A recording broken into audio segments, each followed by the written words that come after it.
मुअज़्ज़ज़ उलमाए किराम,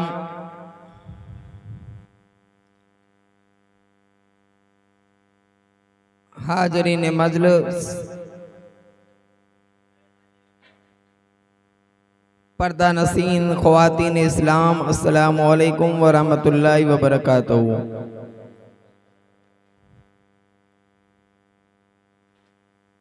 अल्हम्दुलिल्लाह अल्हम्दुलिल्लाहि रब्बिल आलमीन वल आक़िबतु लिल मुत्तक़ीन। सलातु वस्सलामु अला सय्यिदिल मुरसलीन व अला आलिहि व अस्हाबिही अजमईन, अम्मा बाद।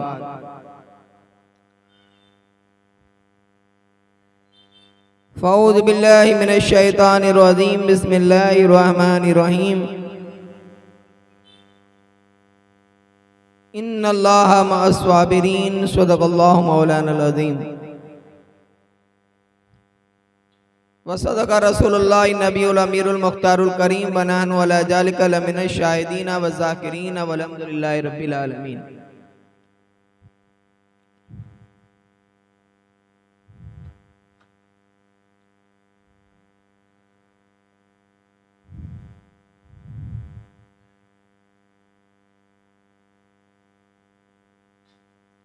सजदे तो सबने किए, तेरा नया अंदाज है। सजदे तो सबने किए, तेरा नया अंदाज है। तूने वो सजदा किया जिस पर खुदा को नाज है।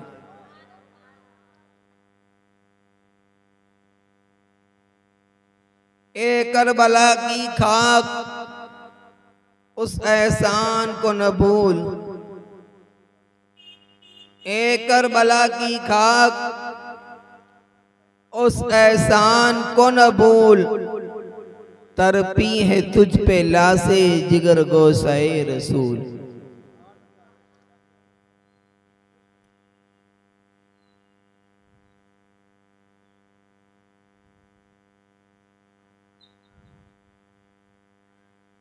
आइए सबसे पहले हम और आप मिलकर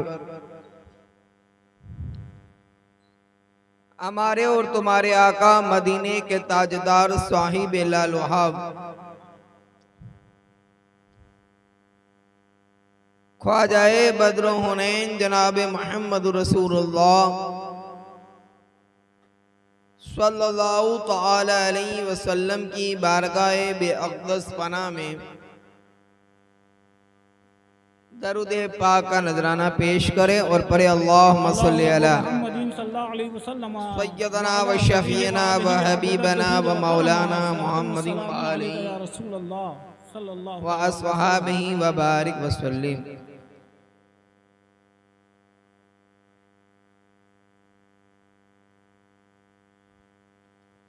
हज़रात गिरामी,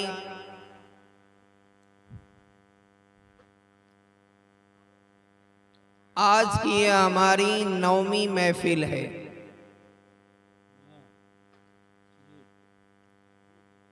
और कल की गुफ्तगू में शहादत इमाम मुस्लिम बिन अकील रदी अल्लाह ताला अन्हु तक आपने समाअत फरमाया।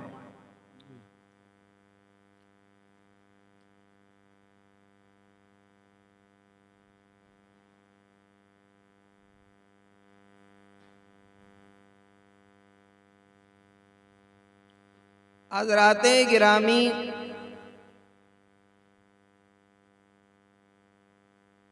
एक सवाल गर्दिश करता है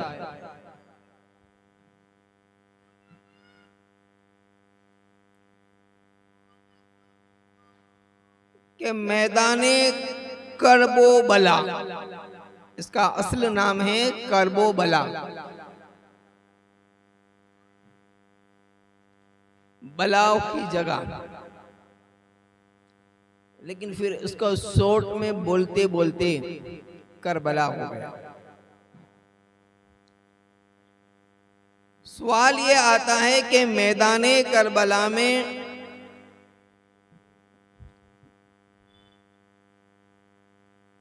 मक्के या मदीने से कोई सहाबी क्यों नहीं गए?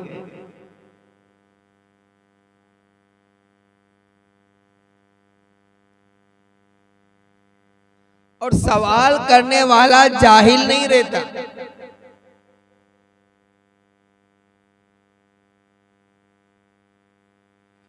जिसके पास आज हर यूनिवर्सिटी का अवार्ड है,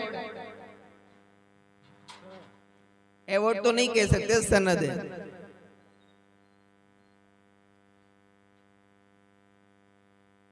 अवार्ड मिलना वो वहां से सबके बस में नहीं है, वो फखरे अज़हर ही का मुकद्दर था। सुभान अल्लाह, सुभान अल्लाह, बेशक हक है। वो अक्ल के अंधे ये कह रहे हैं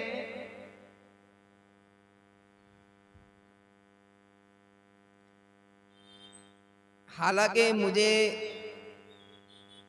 इस टॉपिक पे बोलना नहीं था, लेकिन आज ही हमारे बिरादर ने उसकी एक क्लिप भेजी।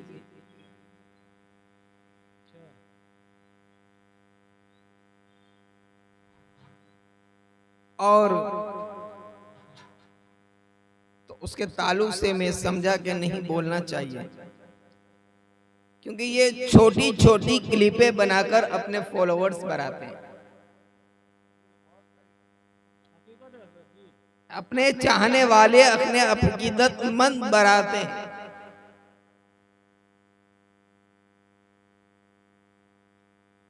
तो पहला मेरा सवाल ये है कि आप ये बताइए कि इमाम हुसैन 3 जिल्हिज्जा को मक्का से निकले तो करबला के लिए निकले या कूफा के लिए?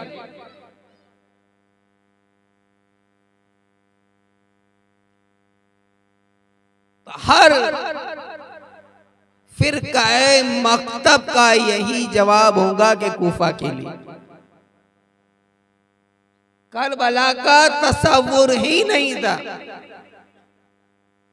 इमाम हुसैन रदियल्लाहु ताला अन्हु जब मक्का से निकले तो करबला का तो ख्याल भी नहीं था। जब पता ही नहीं था कि जंग के लिए जा रहे, जब पता ही नहीं था कि वहां शहीद होना है, तो न आपने किसी सहाबी को दावत दी, न कोई सहाबी आपके साथ आया। हाँ, इतना सहाबाए किराम को पता था कि कूफा वाले गद्दार हैं, बेवफा हैं।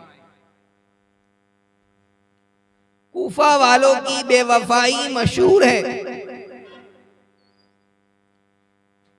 क्योंकि उन्होंने मौलाए कायनात के साथ किया, इमाम हसन मुस्तफा के साथ किया। लेकिन सहाबाए किराम को भी ये नहीं तसव्वुर था कि वो इतनी हद तक गुजर जाएंगे, बेवफाई करेंगे, इसका इल्म था। लेकिन कत्लो गारत और जंग का पैमाना हो जाएगा, उसका इल्म नहीं था। जब तसव्वुर ही नहीं था तो जाने का मकसद क्या? ये इस एतराज का जवाब है।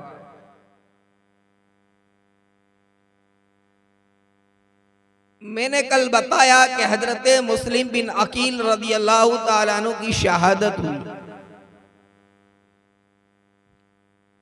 और आज भी आपकी मज़ारे मुक़द्दसा मर्ज़ाए अकीदत बनी हुई है।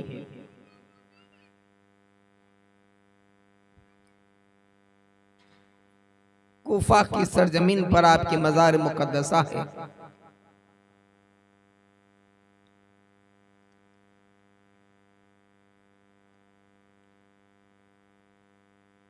हजरत मुस्लिम बिन अकील ने शहादत से पहले इमाम हुसैन रदियल्लाहु ताला अन्हु को खत लिख दिया था।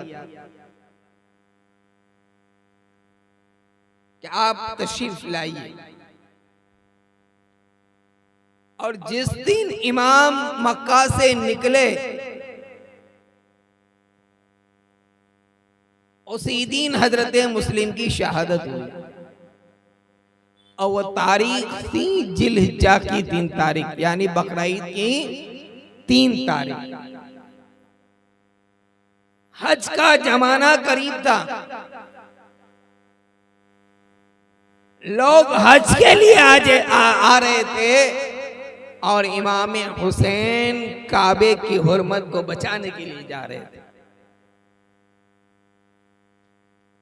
आपने हज को तर्क कर दिया।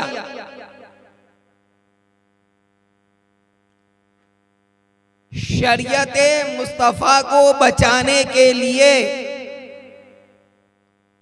इमाम आली मुकाम रज़ियल्लाहु तबारक व तआला अन्हु ने हज को तर्क किया।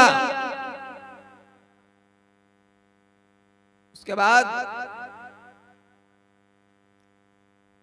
आप अपने रोफका के साथ, अब जब मक्का से इमाम हुसैन निकले ना तो आपके साथ तकरीबन 1000 लोग थे जब मक्का से निकले। अब यहां हजरत मुस्लिम बिन अकील रज़ियल्लाहु ताला अन्हु अपने साथ अपने 2 बच्चों को ले गए थे, छोटे छोटे। ये बात इब्ने ज़ियाद को पता चली कि मुस्लिम के साथ 2 बच्चे आए। और जब आप हुआ के घर से निकले थे तो दोनों बच्चों को काजी शरा के यहाँ छोड़ दिया। काजी शरा को पता चला कि इब्ने ज़ियाद ने ये ऐलान किया है कि जो मुस्लिम बिन अकील के बच्चों को लाकर हमारे हवाले करेगा उसे इनाम व इकराम से नवाजा जाएगा, और जो मुस्लिम के बच्चों को पनाह देगा उसको कत्ल कर दिया जाएगा। काजी शुरा के कानों तक ये ऐलान पहुंचा। आपने अपने बेटे असद से कहा कि एक काफिला मदीने शरीफ की तरफ जा रहा है, उस काफिले के साथ इन दोनों बच्चों को रवाना कर दो। उनका बेटा उस काफिले के पीछे निकला। भागते भागते काफिला थोड़ा दूर निकल गया था तो इसने कहा कि देखो वो काफिला जा रहा है, इसमें शामिल हो जाओ। लेकिन ये बच्चों को भी जामे शहादत पीना मुकद्दर था। रात गुजरी, वहीं के वहीं घूम रहे और इब्ने ज़ियाद के जासूस बच्चों की तलाश कर रहे हैं। बच्चे मिल गए। इब्ने ज़ियाद ने कहा कि रात भर इनको कैद में रखा जाए और सुबह में यजीद को पूछकर इनके बारे में क्या करना है बताऊंगा। रात भर रखने का हुक्म हुआ, लेकिन जेल का जो दारोगा था वो मुहिब्ब अहले बैत था, अहले बैत को चाहने वाला था। उसके दिल में ख्याल आया कि मेरी जान जाए तो जाए, मेरा जो होना है वो हो जाएगा, लेकिन ये बच्चों की हिफाजत कर लूं ताकि ये बच्चों को अगर मैं इसके जुल्म से बचा लूंगा तो मेरा यकीन ये कहता है कि कल रोज़े महशर इनके नाना मेरी शफाअत कर देंगे। सुभान अल्लाह, सुभान अल्लाह। उसने बच्चों को रातों रात निकाला, घर लाया और एक अंगूठी दी और कहा कि फला इलाके में चले जाओ, वहां मेरा भाई मिलेगा और मेरे भाई को यह अंगूठी दिखाना। जब ये अंगूठी दिखाएंगे वो समझ जाएगा और तुम्हें मदीना तक पहुंचा देगा। ये बच्चे रात भर चलते रहे।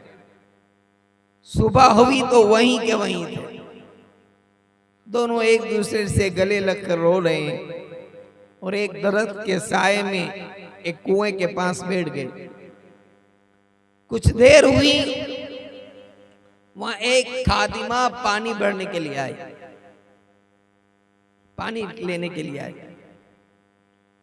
जब पानी लेने के लिए आई इन दोनों शहजादों को देखा जो रो रहे हैं, उनके पास गई, कहा कौन हो? कहा बेसहारा, बेमददगार, मुसाफिर। कहा किसके बच्चे हो? तुम्हारा बाप कौन है? जैसे ही उन बच्चों ने बाप का नाम सुना फुट फुट के रोने लगे। कहा तुम्हारा रोना बता रहा है कि तुम मुस्लिम बिन अकील के बच्चे हो। कहा हाँ।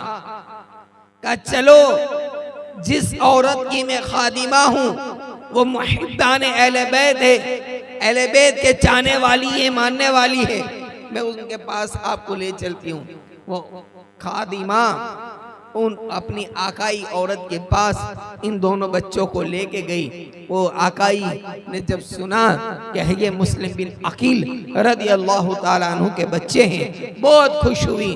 खुश होने के बाद उसने खुशी का इजहार ऐसा किया कि अपनी लौंडी को, अपनी खादिमा को आजाद कर दिया। दोनों बच्चों को खिलाया पिलाया, एक कमरे में सुलाया। अब इसका शौहर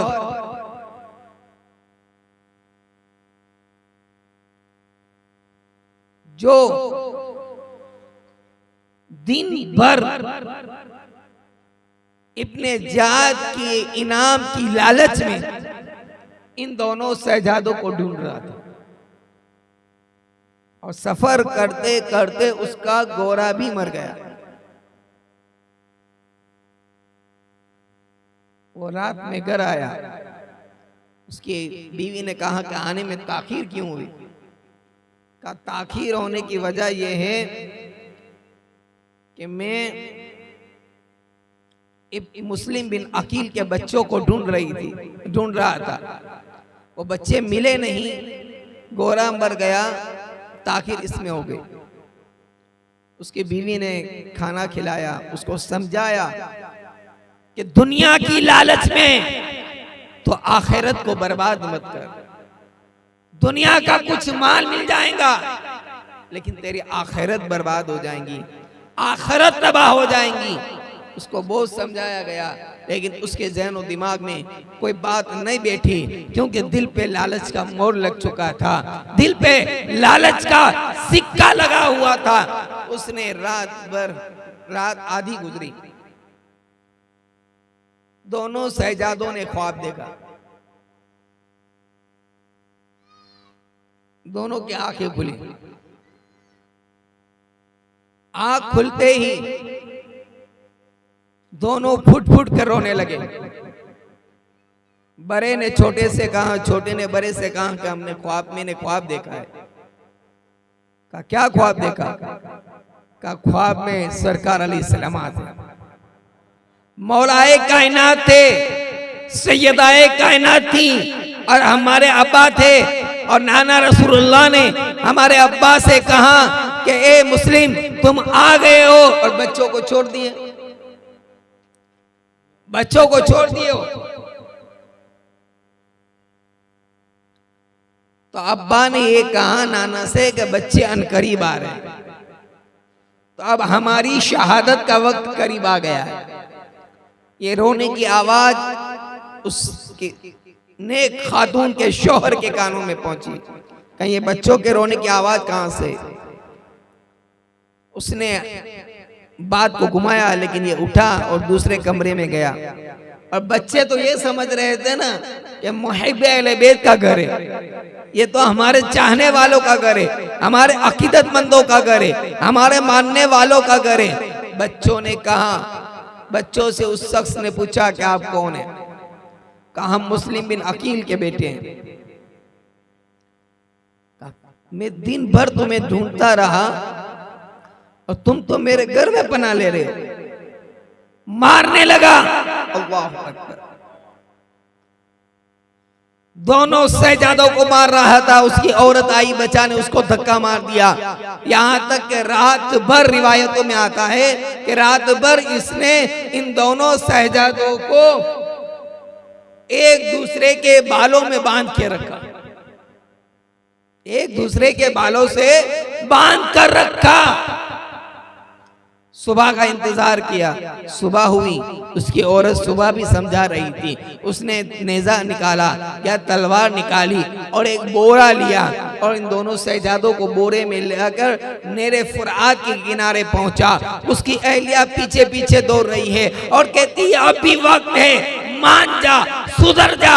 ये नबी के घराने के बच्चे हैं, ये मुस्तफा के प्यारे शहजादे हैं, ये मुस्लिम बिन अकील की यादगार है। लेकिन उसका दिल पे सिक्का लग चुका था शैतानियत का, और पैसों की हवस का सिक्का लगा हुआ था। उसका दिल नहीं पिघला है। वो तलवार निकालकर जैसे ही बड़े भाई की गर्दन पे रखना चाहा तो छोटे ने कहा मेरे सामने बड़े को शहीद होते हुए मैं नहीं देखूंगा, पहले मेरा सर कलम कर। बड़े कह रहा है पहले मेरा सर कलम कर। इसने दोनों को मिला दिया, अल्लाहु अकबर कबीरा, और एक ही तलवार के वार से दोनों के सर को जिस्म से अलग कर दिया और दोनों के जिस्म मुबारक को नेरे फुरात में फेंक दिया। आज भी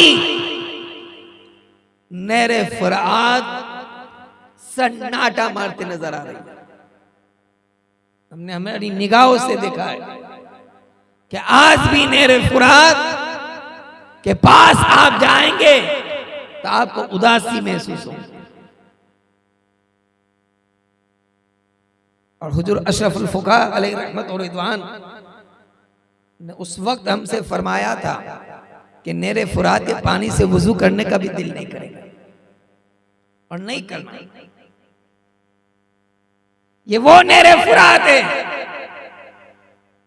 कि सुवर तक पानी पी रहे थे उससे, जानवर पानी पी रहे थे, यजीदी पानी पी रहे थे। अगर नेरे फुरात का पानी किसी के लिए बंद हुआ है तो वो अहले बैत पाक है। इसलिए मैं कहता हूं अक्सर कि ये लबे हुसैन की कम नसीबी नहीं कि नेरे फुरात मिला नहीं, बल्कि नेरे फुरात की कम नसीबी थी जिसे हुसैन का लब मिला नहीं। ये नेरे फुरात की कम नसीबी थी जिसे लबे हुसैन मिला नहीं। अरे जिनके जद्दे अमजद अगर एरिया रगड़ दे तो जमजम जारी हो जाए, जिसका जद्दे अमजद अगर एरिया रगड़ दे तो जमजम जारी हो जाए, तो वो असगर अगर एरी रगड़े तो क्यों ना वहां आबे कौसर जारी हो।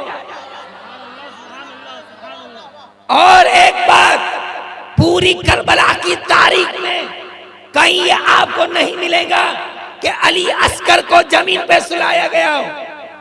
कभी जैनब के हाथ में है, कभी अब्बास अलंबरदार के हाथ में है, कभी सखीना के हाथ में है, कभी शेरबानू के हाथ में है, कभी उम्मे रुबाब के हाथ में है, कभी जैनुल आबिदीन के हाथ में है, कभी हुसैन के हाथ में है। यानी हाथ बदलता जा रहा है।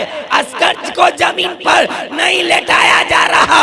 मेरा इश्क ये कहता है अगर करबला की जमीन पर अस्कर को उस दिन लेटाया जाता तो कदम अस्कर से और एक जमजम जारी हो जाता।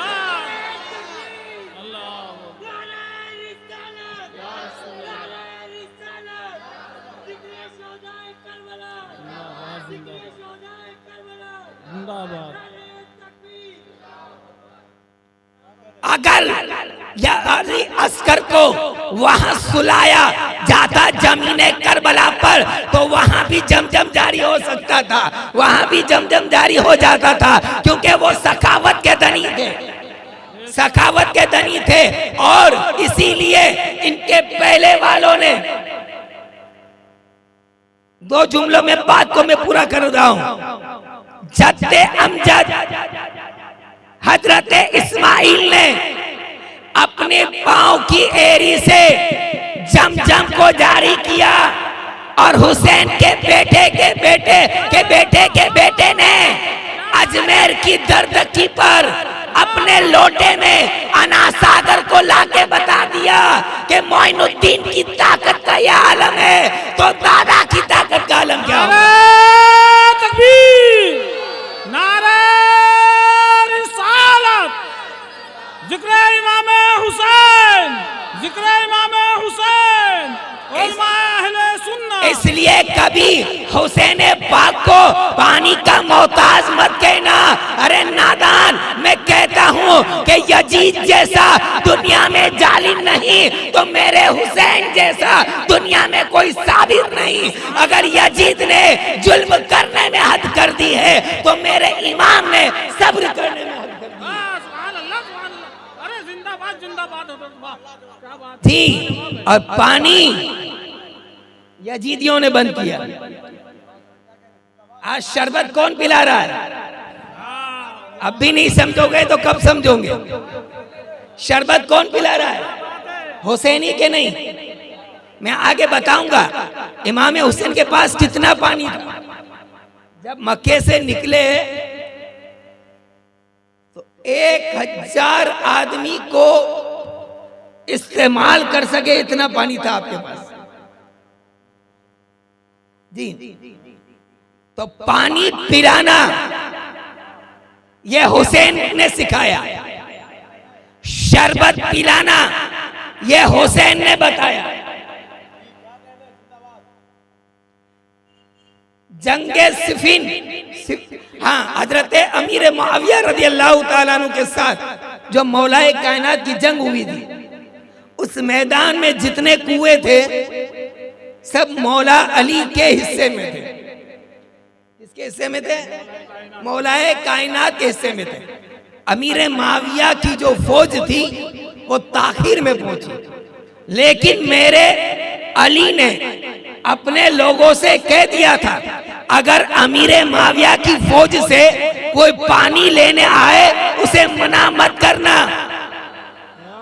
बड़े जंग के लिए आए हैं, सामने वाले दुश्मन बन के आए हैं, लेकिन पानी का मना मत करना। पानी दुश्मन को पिलाना ये अहले बैत सिखा रही है और पानी ना पिलाना ये यजीदी सिखा रही है। किसने बंद किया था पानी? और आज पानी कौन बंद कर रहा है? मैं तफसीर में नहीं जाना चाहता हूं, इशारा आप समझ रहे, बस इशारा देते देते मैं गुजरना चाहता हूं। शरबत और पानी बंद करने का आज जो कह रहा है समझ लेना वो यजीद की राह पे चल रहा है, और जो हुसैन के नाम पर शरबत पिला रहा है, पानी की सभी लगा रहा है, समझो वो हुसैन के नक्शे कदम पर है। वो हुसैन के नक्शे कदम पर है। दोनों शहजादों के जिस्म अतहर को नेर फुरात में डाल दिया और दोनों के सर मुबारक को एक बोरे में लेकर गया और ले जाकर कहा इब्ने ज़ियाद के पास कि मैं तुम्हारे दुश्मनों का सर लाया हूं, आपके दुश्मनों का सर लाया हूं। क्या बात कर रहे हैं? मेरे दुश्मन कौन?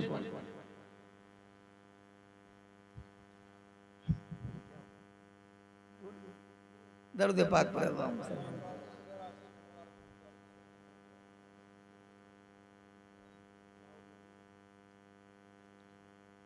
दुश्मनों का सर लाएगा, मेरे दुश्मन को का मुस्लिम बिन अकील के दोनों शहजादे का कम बखत, उसका नाम हारिस था।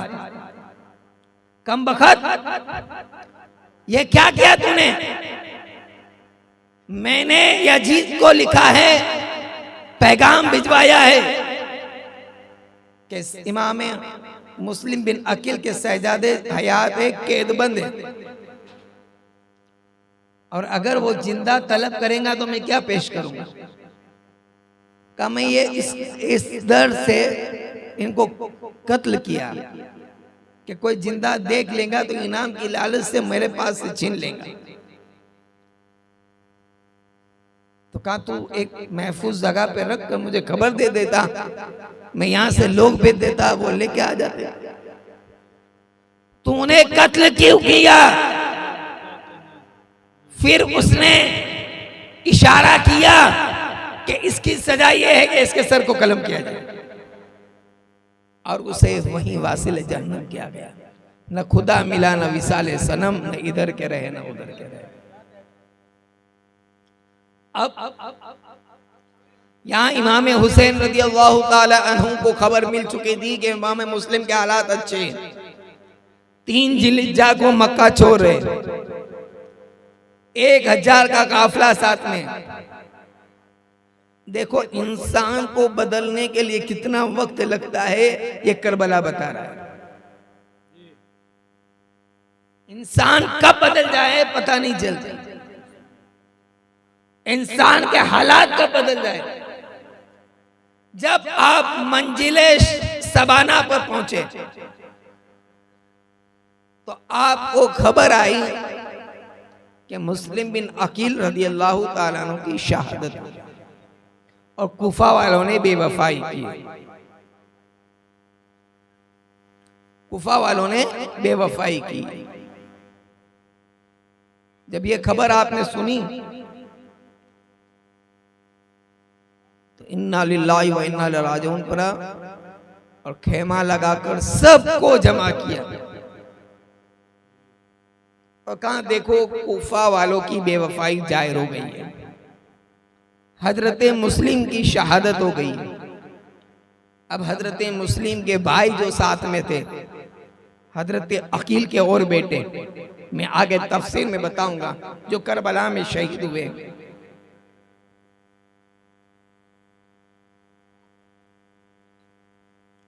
पांच बेटे थे।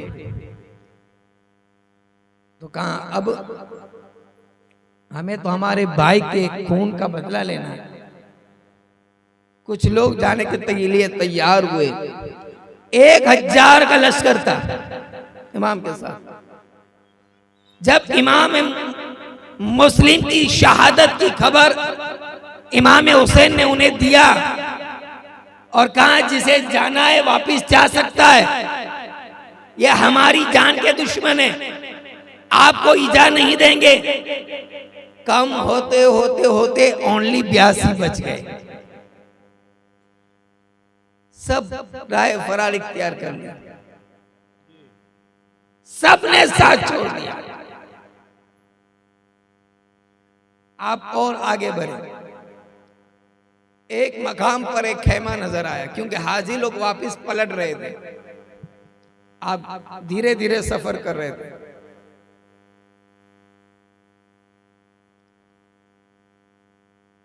जिसपे जोहैर इब्ने कैन, ये हजरत सलमान फारसी रज़ी अल्लाह ताला अन्हु के साथ ईरान में जंग की थी, फ्रांस में। उनका खेमा लगा हुआ था। इमाम हुसैन ने खादिम को भेजा, उसने कहा कि हजरत जोहैर इब्ने कैन का ये खेमा है, कहा उसे बुलाओ। उन्होंने आने से मना कर दिया। तो उनकी अहलिया मोहतरमा जो उनकी बीवी उनके साथ में थी, उन्होंने कहा कि मेरा दिल चाहता है कि अभी मैं तुमसे तलाक ले लूं, कि सिब्ते रसूल तुम्हें बुला रहे हैं, नवासे रसूल बुला रहे हैं। इसरार करके बेजी का मुलाकात करके आओ, बात करके आओ। वो गए, सब हालात सुने। फिर इमाम हुसैन ने उनसे कहा कि जब तुम्हें फ्रांस में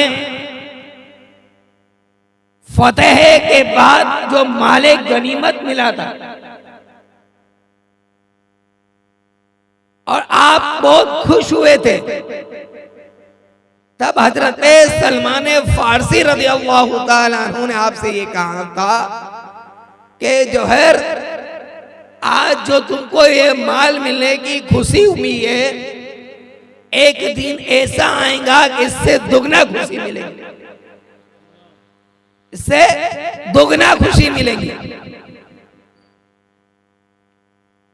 कहा वो समझ में नहीं आया। तो इमाम हुसैन ने अपनी 2 उंगलियां की और कहा मेरी दोनों उंगलियों के दरमियान में देख। तो जोहैर इब्ने कैन फरमाते हैं कि आपकी दोनों उंगलियों के दरमियान मुझे जन्नत के बागात नजर आ रहे हैं, जन्नत के बागात नजर आ रहे हैं। और कहा तो फिर करबला में जामे शहादत पीने के बाद ये मिलेंगे। वो खुशी खुशी तैयार हुए, खैमे में आए, अपनी बीवी से कहा कि मैं जा रहा हूं इमाम पाक के साथ। दरूद पाक पर अल्लाहुम्मा सल्ली अला सय्यिदना अल्लाहु रब्बु मुहम्मदिन सल्लल्लाहु अलैहि वसल्लम नहनु इबादु मुहम्मदिन सल्लल्लाहु अलैहि वसल्लम सलातु व सलामुन अलैका या रसूल अल्लाह सल्लल्लाहु ताला अलैहि वसल्लम।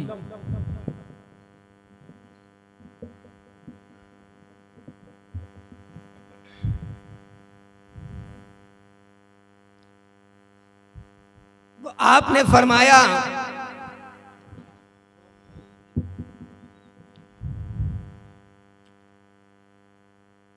कि तुम को मैं तलाक दे रहा हूं और मैं हुसैन के साथ कूफा जा रहा हूं। तभी तक कूफा का ही तस्वीर कहा ठीक है। औरत ने कहा कि मुझे तलाक नहीं चाहिए, मैं आपकी निकाह में रहूंगी और आप शहीद होंगे, जन्नत में जाएंगे, तो मुझसे वादा करो कि जन्नत में मुझे साथ में लेकर जाएंगे। और फिर इमाम हुसैन के साथ वो शामिल हो गए। ये काफिला धीरे धीरे आगे बढ़ता रहा। मकामे नैनवान पर पहुंचे और वहीं पर इब्ने ज़ियाद ने 1000 का लश्कर लेकर हुर बिन यजीद रियाही रहमतुल्लाह अलैह को भेजा कि आपको जहां कहीं भी इमाम पाक मिले इस काफिले को वहीं रोक दो। हुर से मुलाकात हुई, आपस में गुफ्तगू हुई। हुर ने कहा मुझे रोकने का आपको हुक्म है। इमाम ने कहा कि मैं आया नहीं, मुझे इन लोगों ने बुलाया है, मुझे कूफा जाने दे या फिर वापस मदीना जाने दे। हुर ने कुछ जवाब नहीं दिया। अब हुर के साथ 1000 का लश्कर और इमाम पाक को रोकने के लिए आया था, लेकिन हुर के पास, लश्कर के पास पानी नहीं था और हुसैनियों के पास पानी था। तो मेरे इमाम ने कहा कि इन्हें जितना लगता है सब पानी दे दो, पानी की मना मत करना। हुसैन पाक ने कहा कि इन्हें पानी की मना मत करना, इन्हें पानी दे देना। वजू के लिए, पीने के लिए इन्हें पानी दिया जा रहा है।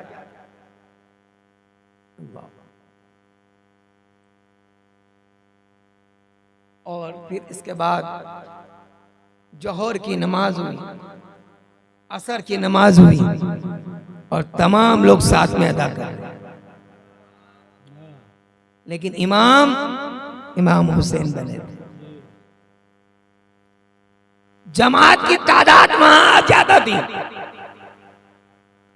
यहां 72 की थी, वहां 22,000 की थी। 72 में से किसी ने इमाम से ये नहीं कहा कि इस बड़ी तादाद जमात की है, उनके साथ हम नमाज अदा कर ले। किसी ने नहीं कहा और इमाम ने भी नहीं कहा, बल्कि मेरे इमाम ने, हुसैन पाक ने यजीद हुर से पूछा कि हुर बता, अलग नमाज पढ़ेगा कि मेरे पीछे? हुर ने कहा नहीं हजरत, आपके पीछे पढ़ेगा। और यजीदियों ने सबने पढ़ लिया,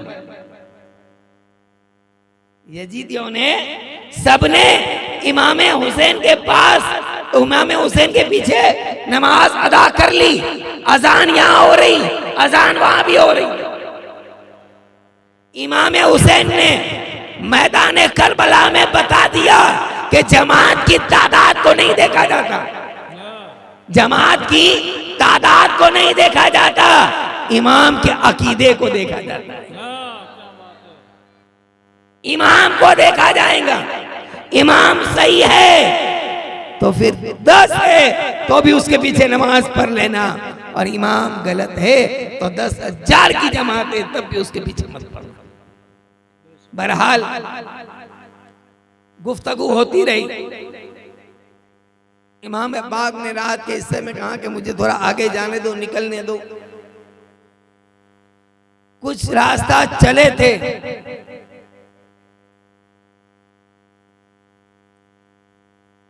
कि वहां इब्ने ज़ियाद ने अम्र इब्ने साद, और ये अम्र इब्ने साद कौन था? साद इब्ने अबी वक़ास जो असराए मुबश्शरा में है उनका बेटा। और हजरत साद इब्ने अबी वक़ास का वो मकाम है सहाबा में कि तमाम सहाबा ये कहते थे या रसूल अल्लाह हमारे माँ बाप आप पर कुर्बान हो, और हजरत साद को मेरे आका ने ये कहा था साद मेरे माँ बाप तुम पर कुर्बान। ये शान वाले सहाबी का लड़का था जी। ये जरूरी नहीं है कि हर डॉक्टर का बेटा डॉक्टर बने, हर सूफी का बेटा सूफी नहीं बन सकता।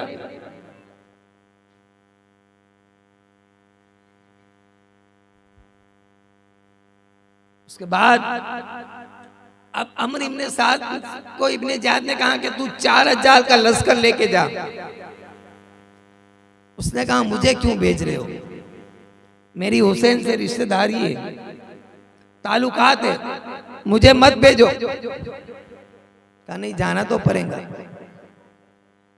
वरना तुझे ईरान की राजधानी की गवर्नरी नहीं मिलेगी। रात भर कहां सोचने दो, ठीक है सोच ले। रात भर सोचने का मौका दिया गया उसे, और शैतान गालिब हो गया।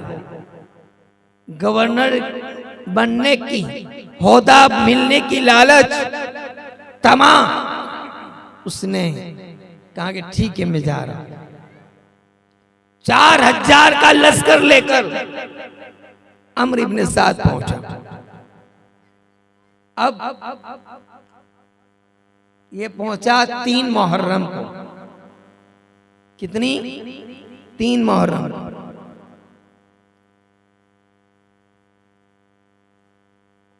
इमाम हुसैन से मुलाकात हुई। इमाम हुसैन रज़ी अल्लाह तबारक व तआला अन्हु ने कहा कि मैं अम्र इब्ने साद से रात में तन्हाई में मुलाकात करना चाहता हूं, अकेले में मिलना चाहता हूं उनसे।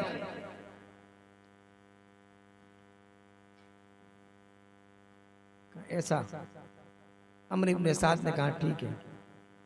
रात में मीटिंग हुई। इमाम पाक ने अपनी 3 कंडीशनें रखी। पहली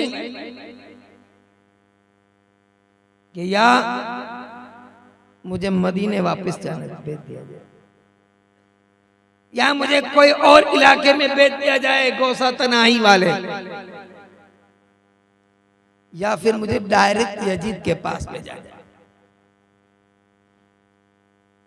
क्योंकि इमाम हुसैन जंग चाहते नहीं थे। तवज्जो चाहता हूं, इमाम हुसैन सुलह चाहते थे, इत्तेहाद चाहते थे, और जो हुसैनी होगा वो इत्तेहाद करेगा, मिलाएगा, जुदा नहीं करेगा, कटाएगा नहीं। इमाम हुसैन हर चीज ये न चाहते थे, क्योंकि वो भी मुसलमान थे ना तब तक, और अभी भी। इमाम अहमद बिन हंबल के मौकूफ अलग है, इमाम आजम के नजदीक काफिर नहीं कह सकते। जालिम, जाबी, गुनहगार, फासिक, फाजिर सब कुछ कह सकते हैं।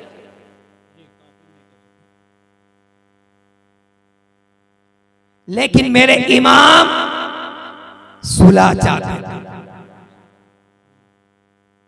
और आज का हुसैनी क्या चाहता है? अगर दिवासरी लगाया है तो आग के शोले भर के,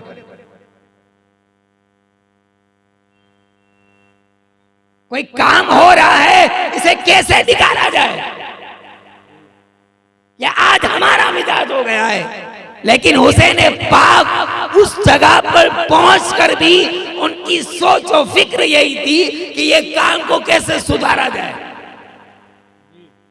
अगर डायरेक्ट यजीद के पास भेज दिया जाता तो कोई ना कोई सुलह का रास्ता निकल सकता। मदीने वापस भेज देते तब भी सुलह का रास्ता निकल सकता। अमर इब्ने साद को ये बात आपकी मंजूर लगी, पसंद आई। उसने कहा ठीक है, मैं इब्ने जाद को खत लिख देता हूं। इब्ने जाद को खत लिख दिया कि ऐसी ऐसी बात है और इमाम ये कह रहे हैं। 3 शर्तें लिखी और नीचे अपना तरफ से ये लिखा कि मेरा भी मशवरा यही है कि जो इमाम हुसैन कह रहे हैं उसे मान लिया जाए, उसे मान लिया जाए। और इब्ने जाद के पास ये खत पहुंचा, उसको भी थोड़ी देर के लिए लगा कि नहीं, बात सही है, बात सही है, ये मान लिया लेना चाहिए इमाम हुसैन की बात। इतनी ही देर में उसके पास समरलईन आ गया। तो कहा इब्ने जाद तुम क्या कह रहे हो? माज़अल्लाह हुसैन डर गए, हमारी इतनी बड़ी फौज को देखकर हुसैन डर गए हैं माज़अल्लाह। ये तो तुम्हारे झुकने वाली बात है, तुम्हारे लिए शर्मिंदगी की बात है। और इब्ने साद को तुम उनके बहस का मुतालिबा करने भेजे हो, न कि उनसे मशवरात करने के लिए।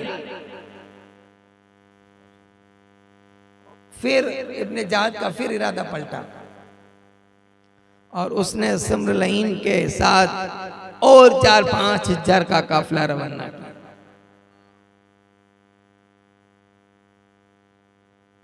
ये काफिला रफ्ता रफ्ता क्यों आता? 22,000 एक साथ नहीं आए, थोड़े थोड़े करके आए। रिवायतों में आता है, इब्ने कसीर वगैरह में है कि जैसे जैसे उनके दिलों में, कुफा वालों के दिलों में माल की लालच आती थी, वैसे वैसे वो काफिले में शामिल होते थे। जिस तरह लालच आती वो काफिले में आ जाते थे। अब समरलईन के साथ जो काफिला आया वो 7 मुहर्रम को करबला पहुंचा। उसके पहले मकामे नैनवान से थोड़ा आगे चले तो हूर ने फिर से रोक दिया,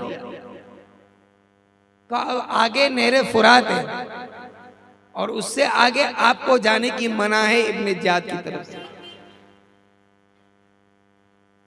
आपने कहा इस जमीन का नाम क्या है?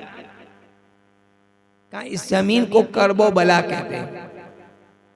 आप घोड़े से फौरन उतर गए और कहा यही जगह है जहां हमारा माल लुटाया जाएगा, यहाँ लाशें बिकाई जाएंगी और यही हमें शहीद किया जाएगा। फौरन उतर गए, खेमे लगा दिए गए।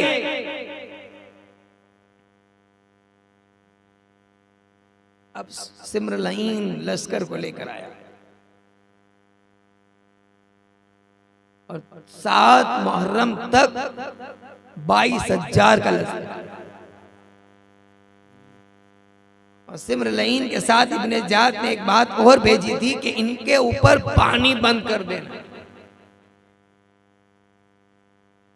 एक बात समझ में नहीं आ रही कि यहां 72 थे, औरतें भी थी, बच्चे भी थे। 72 के मुकाबले में डबल, ट्रिपल, चौबल समझ में आ रहा है। 72 के मुकाबले में 22,000 भेजने की जरूरत क्या? और इन 72 के ऊपर पानी बंद कराने की जरूरत क्या? तो रिवायतों में आता है कि यजीदी जानते थे कि यह अली का शेर है, इसके रगों में फातिमा का दूध है। 22,000 पे भारी पड़ेगा अगर पानी भी इनको मिल गया तो। 22,000 पे भारी पड़ जाएगा अगर पानी भी इनको मिल गया तो। सिमरलईन का काफिला पहुंचा, खेमे लगे हुए और सबसे पहले उसने नहर फुरात पर अम्र बिन हिजाज की सरपरस्ती में 500 लोगों को नहर फुरात पे पेरा लगवा दिया। पेरा लगवा दिया। उसके बाद फिर मेरे इमाम गए और जो 18,000 खत आए थे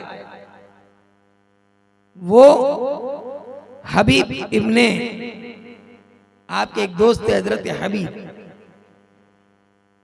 उनको साथ लेकर गए और कहा कि यहाँ जमीन पर खत निकालो, और एक एक खत निकालकर एक एक आदमी को बुलाकर मेरे हुसैन कह रहे थे कि देखो तुम्हारा खत आया था, ये तुम्हारा खत है, ये तुम्हारा खत है, ये तुम्हारा खत है। लेकिन वो बेमुरवत हो चुके थे, उनके दिल में कोई नरमी नहीं रही। एक ही बात थी, या तो बेहद करो या जंग के लिए तैयार हो। 7 का दिन गुजर गया, 8 का दिन गुजर गया, 9 का दिन गुजर गया। 9 की रात आई, यानी 10 मुहर्रम की रात, सब आसुरे की रात आई, जो कल की रात आएंगे ना हमारे यहाँ, वो रात बहुत मुकद्दस रात है। और 9 और 10 का रोजे की भी बहुत बड़ी फजीलत है। हो सके तो कल और परसों का रोजा जरूर रखिए।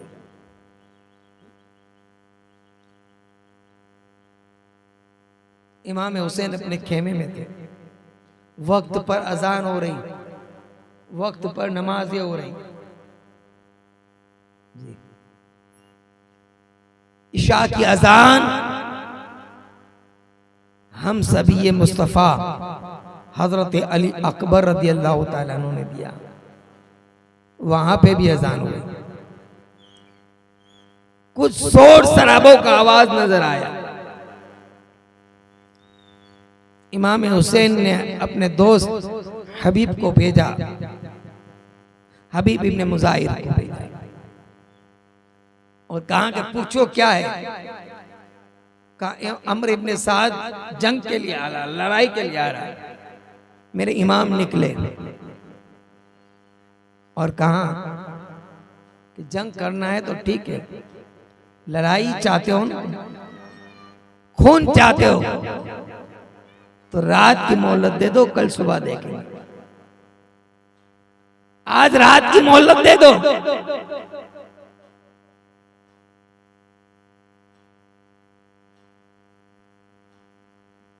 फिर से जमा किया तमाम मुहिब्बीन को, अहले बैत को, चाहने वालों को, मानने वालों को, और कहा दियों को बुझा दो। और फिर इमाम ने तकरीर की, उनसे भी इत्माम उज्जत हो रहा है और अपने वाले को मेरी वजह से परेशानी ना हो, क्योंकि वो हुसैन ने पाक के खून के दुश्मन थे।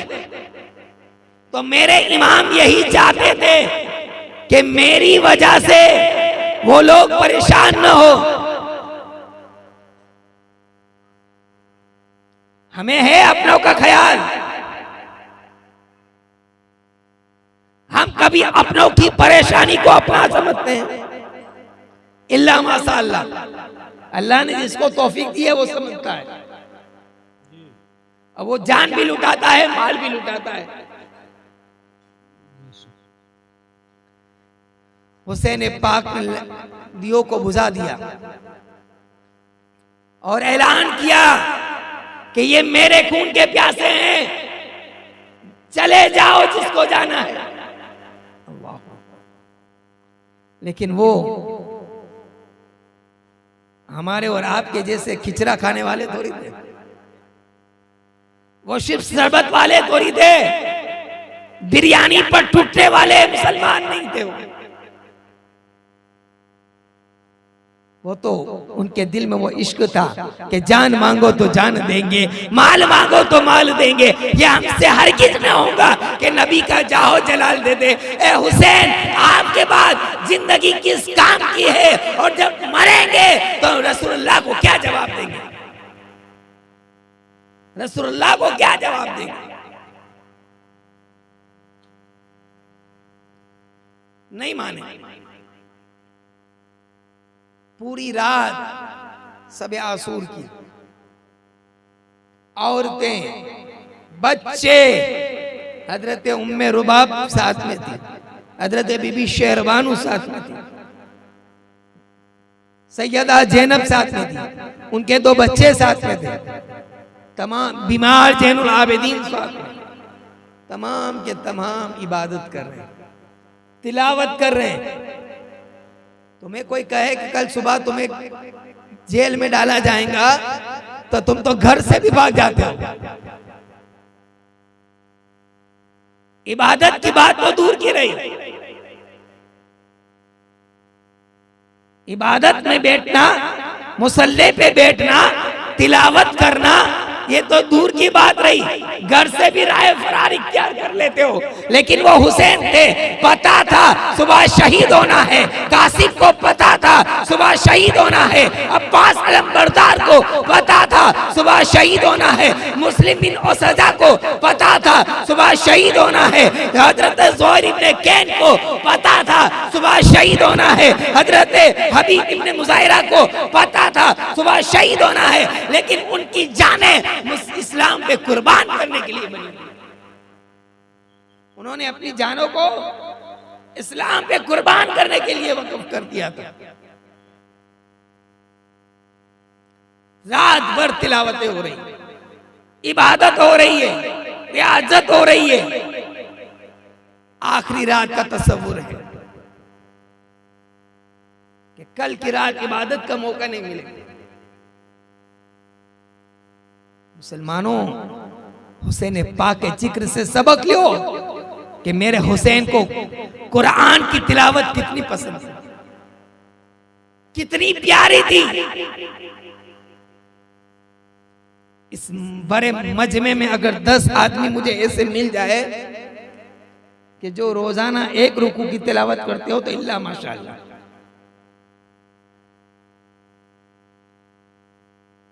क्या हमने करबला से सीखा है?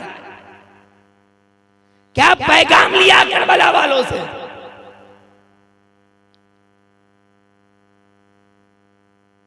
कत्ल की रात जो महवे इबादत रहे, कत्ल की रात जो महवे इबादत रहे, उन तहज्जुद गुजारों पे लाखों सलाम। रात हुई, रात गुजर गई, सुबह फजर की नमाज हो गई, बाजमात फजर की नमाज अदा की गई खैमाए हुसैन। सुबह जंग का डंकारा बजाया गया।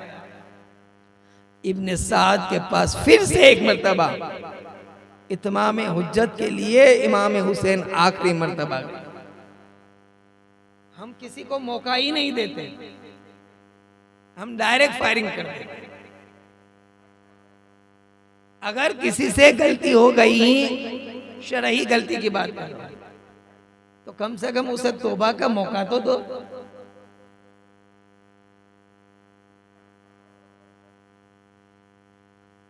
फिर से आपने कहा कि ए यजीदियो, ए कुफियो, कुफियो कहते थे, कुफा से आए थे। मैं कौन हूं? मुझे जानते नहीं, मैं सिब्ते रसूल हूं।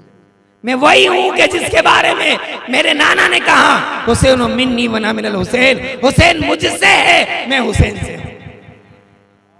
मैं वही हूं जो जन्नती जवानों का सरदार हूं।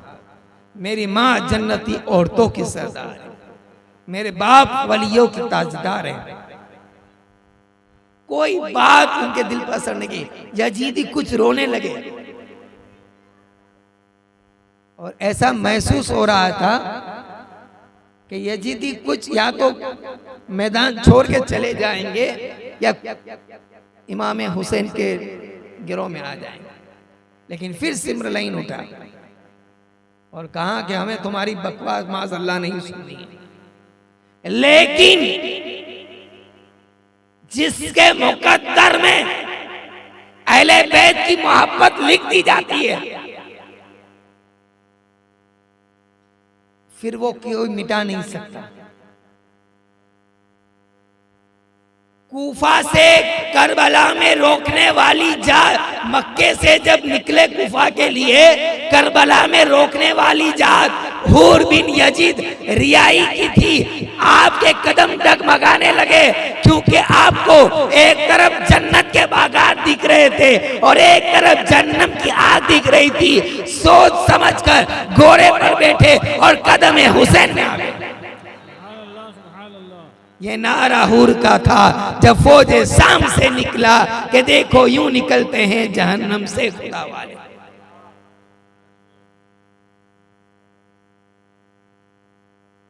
यूं निकलते हैं जहन्नम से खुदा वाले। उसके बाद हूर इब्ने यजीद रियाई इमाम हुसैन रज़ी अल्लाह ताला अन्हु के कदमों में आके गिरते हैं और कहते सरकार मुझे माफ करो, मैंने ही आपके काफिले को रोका था। हुसैन पाक ने कहा कि मैं तो सकी हूं,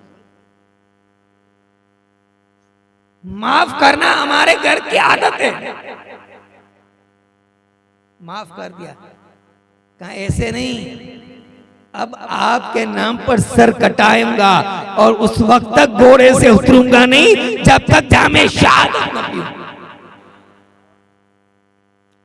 अब यहां से यजीदी फौज से अमर इब्ने साद ने पहला तीर चलाया ऐलान का, और माज़अल्लाह तमाम यजीदियों से कहा कि गवाह रहो कि मैंने सबसे पहला तीर चलाया। और फिर वहां से इब्ने यासर और साहिल इब्ने नुमेर ये दो यजीदी निकले और यहां से हुसैनी काफिले से हजरत अब्दुल्ला बिन उमर निकले। जंग शुरू हुई। आपने उन दोनों को तो वासिले जन्नम कर दिया और यजीदी आए उनको भी मारा। आखिरकार इब्ने साद ने कहा कि एक एक मुकाबले में जाएंगे तो 22,000 अभी खत्म हो जाएंगे, चारों तरफ से घेर लो। चारों तरफ से घेर लिया गया और उसके बाद आपके ऊपर तीरों की बरसात हुई, नेजों की बौछार हुई और आपने कैदाने करबला के पहले शहीद अब्दुल्ला बिन उमर रज़ी अल्लाह ताला अन्हु ने जामे शहादत दी।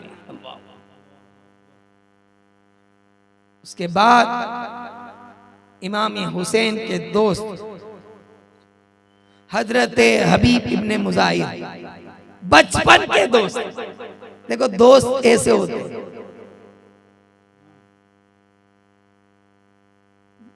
दोस्त कैसा होता है और दोस्त कैसा बनना चाहिए ये अगर देखना हो तो इमाम हुसैन और हबीब इब्ने मुजाहिर की दोस्ती को देखो कि मदीने में है तो दोस्त साथ में है, मक्के में है दोस्त साथ में है, करबला में है दोस्त साथ में है, और जामे शहादत पी रहे तो दोनों दोस्त साथ में।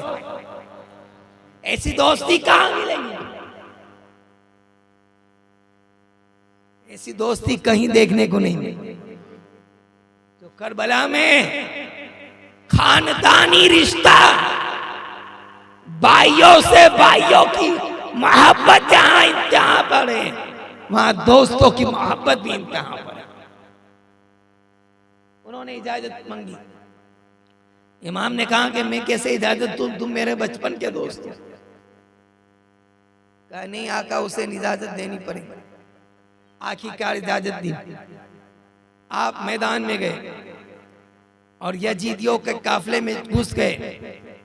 तकरीबन कितनों यजीदियों को फिनारे जहन्नम किया। आखिरकार यजीदियों ने यही चाल चली, तीरों की बौछार की, नेजा मारा और नेजों की बौछार होने लगी। और इसी तरीके से हबीब इब्ने मुजाहिर भी जामे शहादत पी गई। आपने भी जामे शहादत। फिर इसके बाद एक और आशिक लबे हजरत मुस्लिम बिन ओसजा। उनकी उम्र कितनी होंगी बता सकता है कोई अंदाज से? बताइए, आप अपने गैसिंग से बताइए, कोई इसमें हुक्म नहीं लगेंगे आप।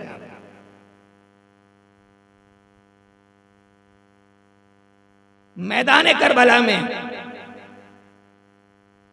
80 साल की उम्र। कितनी? 80 साल की उम्र और विद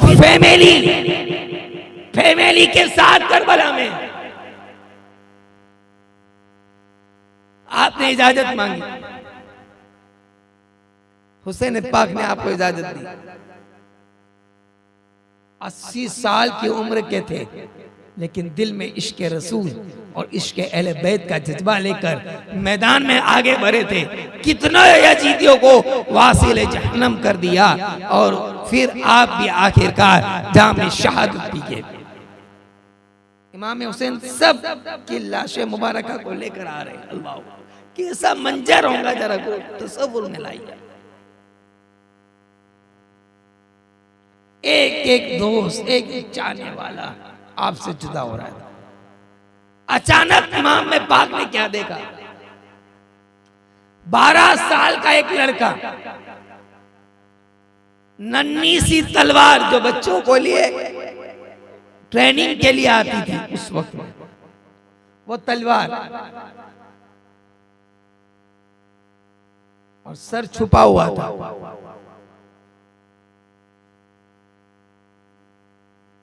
निकला और मैदान की तरफ जा रहा था।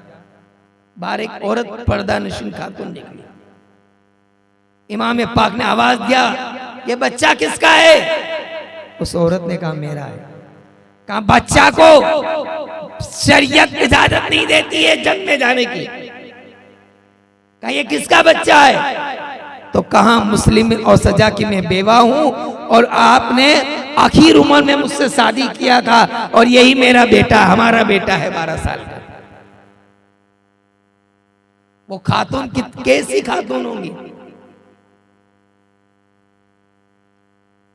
और बेटे को इशारा किया कि इमाम नहीं मान रहे तो कदमों में गिर जा, और कि जब तक इजाजत नहीं दोगे आपके कदम मुबारक को नहीं छोड़ूंगा। आखिरकार मेरे इमाम ने उस 12 साल के हजरत मुस्लिम बिन ओसजा के बच्चे को इजाजत दी। वो मैदान में जाता है।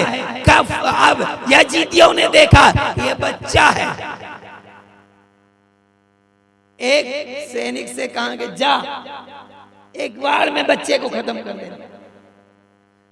रिवायतों में आता है इस बच्चे ने 12 साल के लड़के ने कमोबेश एक वार में 6 यजीदियों को वासिले जहन्नम किया।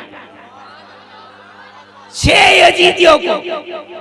आखिरकार उसे भी उसी तरह तीरों से बौछार किया गया और जाम शहादत पिलाया गया और उसके सर को काटा गया।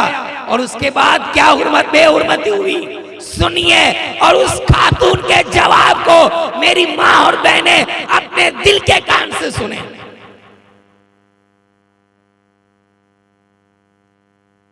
सरे उस बच्चे के सर को जिस्म से अलग करके सिमरलईन मलऊन ने उस मां की तरफ सर को फेंका।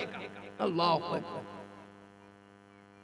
उसको लगा कि मां बच्चे का तरता सर देखकर रो पड़ेगी।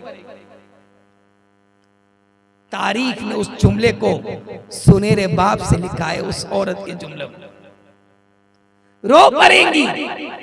उसने साफ किया सर को और वापिस फेंका और सिमरलईन से जो जुमले उस औरत ने कहा, उस अहले बैत की आशिका ने कहा कि सिमरलईन सुन, हम बच्चे इसीलिए पैदा करते हैं कि जो अहले बैत पे कुर्बान हो जाए, और ये मेरा बेटा हुसैन के नाम का सदका है, और जो सदका हम कर देते हैं उसे वापस नहीं लेते। जो सदका हम कर देते हैं उसे वापस नहीं लेते हैं।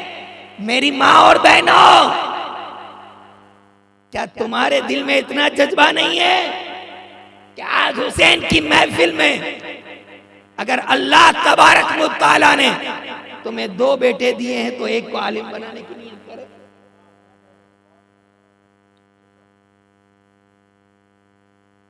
मैं इसलिए कह रहा हूं कि आपके घर का एक बच्चा आलिम बन जाएगा जी, तो आप खानदान वाले, घर वाले पहले उसी से सवाल करेंगे कि ये यूट्यूब बोला बोल रहा है वो सच है कि गलत है कि सही है। घर वाले की बात मानी जाएंगी। और दूसरी बात, हदीस पाक में आया है, नबी कौनैन अलैहिस्सलाम ने इरशाद फरमाया है, अगर एक बेटा हो तो भी मैं कहता हूं आलिम बना लो, 2 है तो भी एक को बनाओ, 3 है तो एक को बनाओ, एक की नियत कर लो। मेरे मुस्तफा करीम अलैहिस्सलाम फरमाते हैं कि एक आलिम अपनी 7 पुश्तों को जन्नत में ले जाएगा। ये आपने सुना है, लेकिन उसकी तफसीर नहीं सुनी होगी। मैं, मेरे वालिद, मेरे दादा, मेरे परदादा, ऐसे 7, लेकिन सिर्फ 7 अफराद नहीं। हदीस के जुमलों पर जरा गौर कीजिए और समझने की कोशिश कीजिए। 7 अफराद नहीं, 7 पुश्ते, यानी मेरा पूरा खानदान, मेरे बाप का पूरा खानदान, मेरे दादा का पूरा खानदान, परदादा का पूरा खानदान। सिर्फ 7 अफराद नहीं, 7 पुश्तों को। और सुनो, हाजी का हज कबूल हो जाएगा, जन्नत में जाएगा, अल्लाह तबारक व तआला जाने देगा। नमाजी से कहेगा जन्नत में चला जा, हाजी से कहेगा जन्नत में चला जा, आबिद से कहेगा जन्नत में चला जा, ज़कात देने वाले से कहेगा जन्नत में चला जा। जब आलिम की बारी आएगी जन्नत में जाने की, तो उसे जन्नत के दरवाजे पे रोक दिया जाएगा जी, उसे जन्नत के दरवाजे पे रोक दिया जाएगा। वो कहेंगे मौला, मैंने तेरे दीन की खिदमत की है, तेरे लोगों को भलाई का हुक्म दिया है, तेरे बंदों को भलाई का हुक्म दिया है, बुराई से रोका है, तो मुझे क्यों जन्नत में नहीं जाने दिया जा रहा? तब अल्लाह तबारक व तआला, मेरे दोस्तों कान खोल कर सुनना, अल्लाह तबारक व तआला उस आलिम से फरमाएगा कि तू जिसे चाहे तेरी शफाअत से जन्नत में। आलिम को रब तबारक व तआला कहेगा, तू जिसे चाहे तेरी शफाअत से जन्नत में ले जा। इमाम अहले सुन्नत कहते हैं, जिनके माथे शफाअत का सेहरा रहा, उस शबीने सआदत पे लाखों सलाम। जब आलिम जन्नत की शफाअत, आलिम की शफाअत से जन्नत मिल सकती है, तो हुसैन की शफाअत से जन्नत क्यों ना मिले? हुसैन की शफाअत से जन्नत क्यों न मिलेगी? फिर एक शख्स आएगा आलिम के पास और उसे कहेगा कि मेरे कुछ गुनाह है, कुछ नेकियां है और उस सबब मुझे जहन्नम में डाला जा रहा है। तो कहेंगे मैं क्या करूं? आलिम साहब कहेंगे कहा आप मेरे यहां एक मरतबा आए थे और आपको नमाज का वक्त हुआ, वुजू करना था, मैंने पानी दिया था, बस उसका बदला लेने आया हूं आज। अल्लाह तबारक व तआला उस आलिम से कहेगा कि तू इसकी शफाअत कर दे, इसकी सिफारिश कर दे। जी आज उलमा की जो खिदमत की गाड़ी है वो जाया नहीं जाएंगे, जाया नहीं जाएंगे। बहरहाल जिम्मन ये बात बताई मैंने, तो वो असलम हजरत मुस्लिम बिन औसदा की अहलिया के ये जुमले कितने प्यारे जुमले कि हमारे बच्चे हमने पैदा ही इसलिए किए हैं कि इमाम के नाम पर अपने सर को कटाए। इसके बाद एक एक करके सब रफ़का स्वाति जामे सआदत पी रहे थे, शहीद होते जा रहे थे। अब हजरत अली के एक भाई थे हजरत अकील, उनके फर्जंद थे 3, हजरत 4 थे, एक तो कूफा में शहीद हो गए थे मुस्लिम बिन अकील, और 3 फर्जंद और थे हजरत अकील के। जाफर बिन अकील, नाम याद रखा करो आप, क्या? जाफर बिन अकील, दूसरे अब्दुल रहमान बिन अकील और तीसरे अब्दुल अमीन बिन अकील। ये 3 भाई थे और हजरत मुस्लिम पहले शहीद हो गए थे। तो ये तीनों ने मैदाने करबला में जामे शहादत पिया। मैं आपको इतना बता दूं कि हजरत अली के भाई हजरत अकील ने अपने पूरे खानदान को हुसैन के कदमों पर, अपने भाई के कदमों पर कुर्बान कर दिया। हजरत अकील की नस्ल चली नहीं, क्योंकि चारों बेटे जामे शहादत पी गए, चारों बेटे आपके जामे शहादत पी गए, एक के बाद एक। अहले बैत पाक की बारी आ रही है। अब हजरत अली के बेटे, अब इनके लिए लफ्ज़ सौतेला कहना मुझे अच्छा नहीं लग रहा है,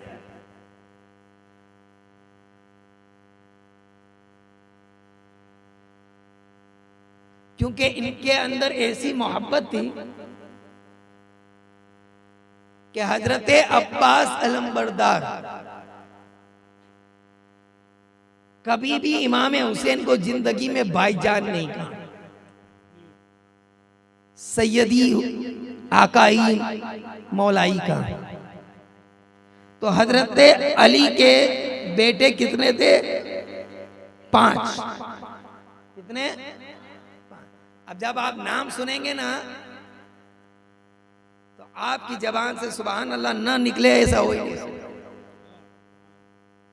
हजरत अली के दूसरी बीवी के बेटे, आपको समझाने के लिए बता रहा हूं, दूसरी बीवी के 5 बेटे थे। कितने?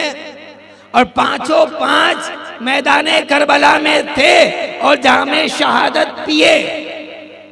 पहले का नाम था अबू बकर बिन अली, दूसरे का नाम था उमर बिन अली, और इतना नहीं, तीसरा तो आप सुनकर झूम उठोगे, उस्मान बिन अली। उस्मान बिन अली। अब बताओ तुम अपने बेटों का नाम अपने दुश्मन के नाम पे रखोगे? अपने बेटों का नाम अपने दुश्मन के नाम पर रखोगे?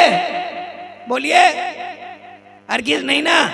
अब यहां पर अली बता रहे हैं कि मैंने अपने 3 बेटों का नाम 3 सहाबा के नाम से रखा। समझ रहे? और चौथे का नाम जाफर बिन अली और पांचवें का नाम अब्बास बिन अली। ये चारों में हजरत अब्बास की शहादत को तफसीरी बयान होगी ना भाई, मशहूर है वो, उसको तफसीरन बयान करना है, लेकिन आज नहीं कल करूंगा। आज सिर्फ हजरत अब्बास की विलादत बता दूं कि हजरत अब्बास अलंबरदार जब पैदा हुए और आपकी वालिदा और उम्मे बनीन जिनका नाम था और सैयदा फातिमा दोनों सहेली, तो सैयदा फातिमा ने मौला अली को आखिरी वक्त में वसीयत की थी कि मेरे विसाल के बाद आप उम्मे बनीन से निकाह करना, क्योंकि मेरी सहेली है और मेरे बच्चों को माँ की प्यार देंगे। हसनैन छोटे थे, तो हजरत अब्बास पैदा हुए, तो हजरत अली ने अपने चचा के नाम पर, क्योंकि हजरत अब्बास रसूलुल्लाह के भी चचा थे और हजरत अली के भी चचा थे, और इतने ऊंचे कद के थे, वो दूसरे अब्बास की बात कर रहा हूँ, रसूलुल्लाह सल्लल्लाहु अलैहि वसल्लम के चचा जो हजरत अली के भी चचा थे, वो इतने ऊंचे कद के थे कि जब घोड़े पे बैठते थे तो आपके कदम जमीन पे आते थे। तो अब्बास अलंबरदार यानी हजरत अली के बेटे जब पैदा हुए तो उम्मे बनीन ने हाथ में लिया, बच्चा आंख नहीं खोल रहा था, आंख नहीं खोला, फिर मौला अली के हाथ में दिया गया, हरकत कर रहा है, हाथ पांव हिला रहा है, आंखें नहीं खोल रहे। मौलाए कायनात ने कहा कि ये क्या है बेटा, बच्चा नाबीना तो नहीं, नाबीना तो पैदा नहीं हुआ।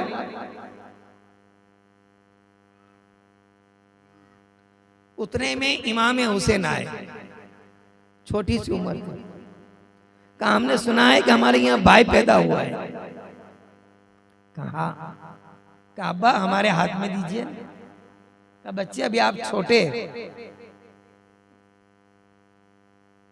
इसरार किए, तो मौलाए कायनात ने अब्बास अलंबरदार को हुसैन पाक की गोद में दिया। अब जैसे इमाम हुसैन भी बच्चे थे, तो आपने अपनी उंगली ऐसे दिया तो हजरत अब्बास ने उंगली पकड़ लिया, उंगली पकड़ लिया और आंख खोल दिया। तब अली समझ गए कि जो पैदा होते हुसैन का साथ नहीं छोड़ेगा वो करबला तक हुसैन का साथ देगा।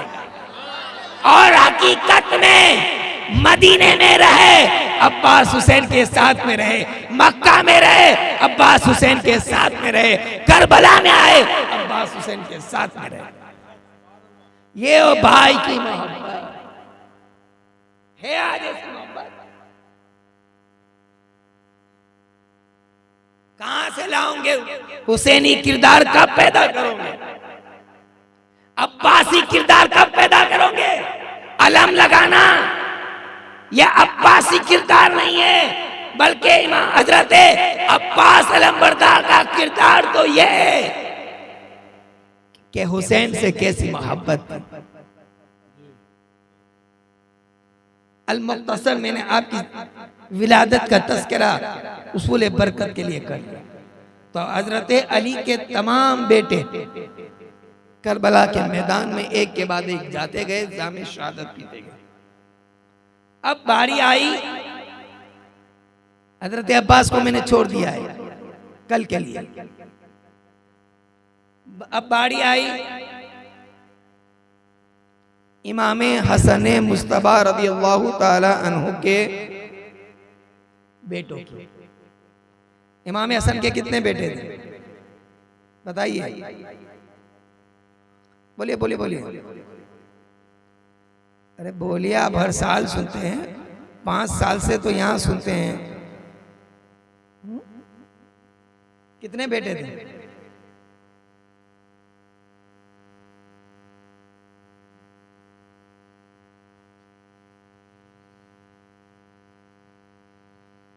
नहीं पढ़ा।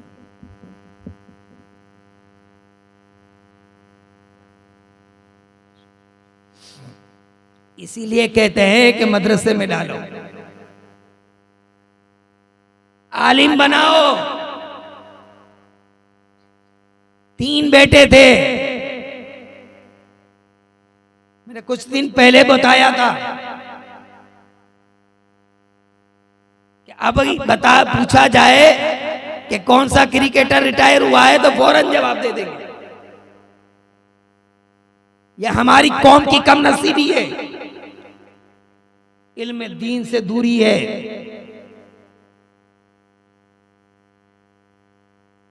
जुम्मे में भी खुतबे में जो खुतबे के वक्त जो कौम जाती हो वो क्या याद करेंगी,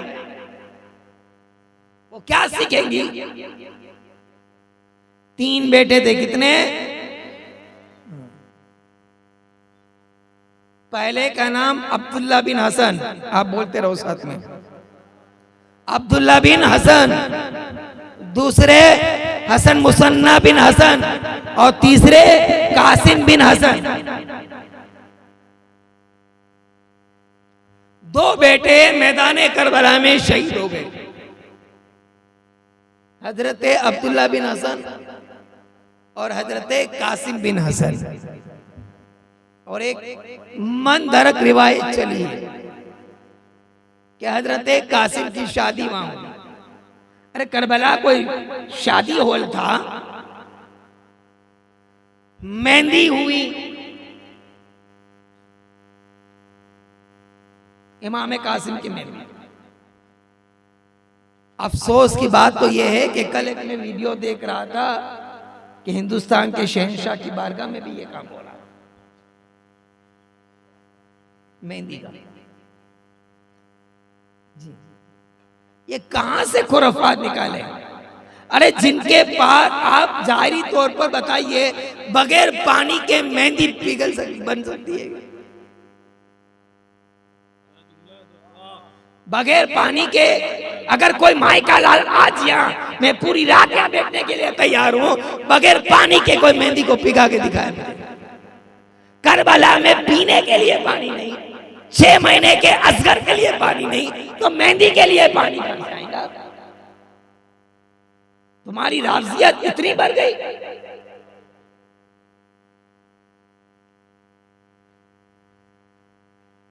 बाकायदा मेहंदी के दिए जला के निकले थे और मेहंदी कलर का कुर्ता भी पहने थे। और आज तो हमारे यहाँ ये शादियों में भी हो गया है, उसको क्या बोलते हैं अपना, एक सरी के कुर्ते पहनने को नहीं, एक सरी का जो पहनते हैं उसको ड्रेस कोड। हाँ, ड्रेस कोड। एक सरी का मुसलमान पहने इस्लामी लिबास।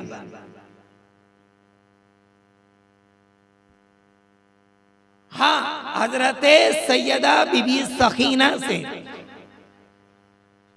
आपका रिश्ता तय हो गया था, ये रिवायतों में है कि आपका रिश्ता सैयदा सकीना से तय हो गया था। ये मेहंदी, ये शादी, ये सब गलत है, उलमा अहले सुन्नत की एक किताब में नहीं। तो हजरत अब्दुल्ला बिन हसन और हजरत कासिम बिन हसन करबला के मैदान में शहीद हुए, और हजरत हसन मुसन्ना जो छोटी उम्र के थे जो बच गए, और उन्हीं से हसनी सिलसिला चला है। हसनी सैयद जो है वो हसन मुसन्ना की औलाद है, और हमारा मुकद्दर है कि गौसे आजम अब्दुल कादिर जिलानी भी हसन मुसन्ना की औलाद है। हसन मुसन्ना की औलाद में हजरत अब्दुल्ला बिन हसन रज़ियल्लाहु ताला अन्हु गए मैदान में, आपने जामे सआदत नौश फरमाई। उसके बाद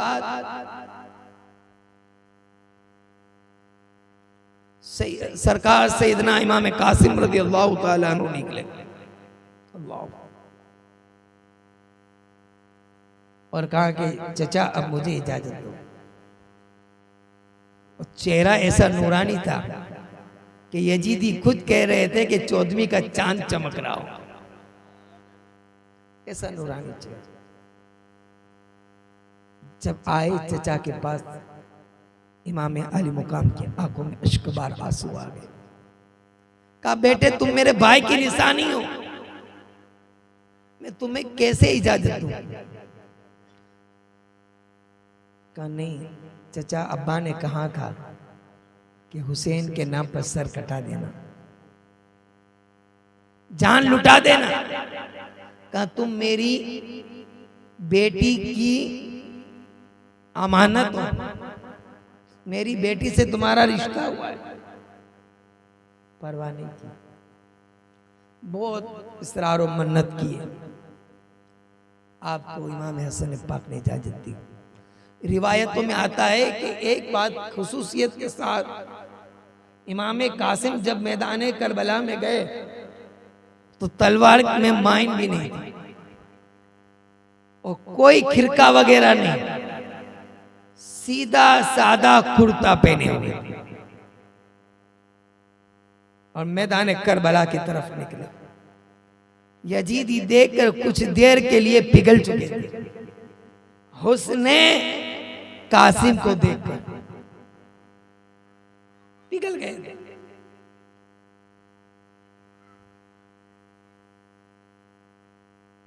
ये कौन है? इमाम हसन मुस्तफा के बेटे ने ऐलान किया कि मैं कासिम बिन हसन बिन अली हूं, भेजो किसको भेज रहे हो मेरे मुकाबले। इब्ने साद ने अरज़क से कहा कि तू जा। उसने कहा ये 19 साल का नौजवान है। कितनी उम्र थी? नौजवानों सुनो, अहले बैत का 19 साल का नौजवान मैदान में जा रहा है जान लुटाने को, और आज हमारा 19 साल का नौजवान 3 पत्ती में लगा हुआ है, लूडो में लगा हुआ है, IPL में लगा हुआ है। अपनी रातों को बर्बाद करने से खुदारा बचो। और हुसैन पाक का वास्ता देकर कहता हूं, ये महफिलें उसी वक्त कामयाब होंगी जब आप अपनी जिंदगी को बदलेंगे। बाकी रस्मी महफिल में कोई मतलब की नहीं है। अपने आप को बदलो, नियतें करो। खवातीन से भी नहीं कहता, मैंने 2-4 दिन पहले कहा था, लेकिन हजरत ने उसका जवाब मुझे इनायत किया था, फिर मैं खामोश हो गया था। लेकिन आज भी मैंने इरफान भाई से भी कहा था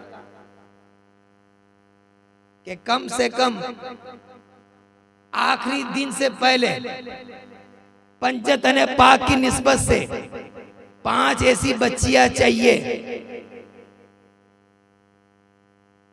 जो ये नियत करे कि हम निकाह करेंगे तो दाढ़ी वाले लड़के से,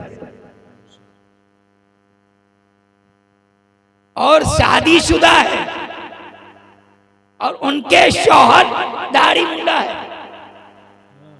तो वो आज रात अपने शौहर को नियत करा ले। जी नियत करा ले। सैयदा ज़ैनब का किरदार देखे, आगे आएंगे आपको सुनने को। इमाम कासिम ने मैदान करबला में 19 साल की बड़ी जवानी में नंगी तलवार लेकर पतला सा कुर्ता पहन के गए। और जब इब्ने साद ने अजरक से कहा कि तू जा, अरजक से, तो उसने कहा कि मेरी शान की तौहीन है, मेरे 4 बेटे यहां हैं, मेरा एक ही बेटा काफी है इसके लिए। उसने अपने एक बेटे को भेजा। अली के लाल ने उसी की तलवार से एक बार में उसे वासिले जन्म कर दिया, और उसकी तलवार कीमती थी, उसे ले लिया।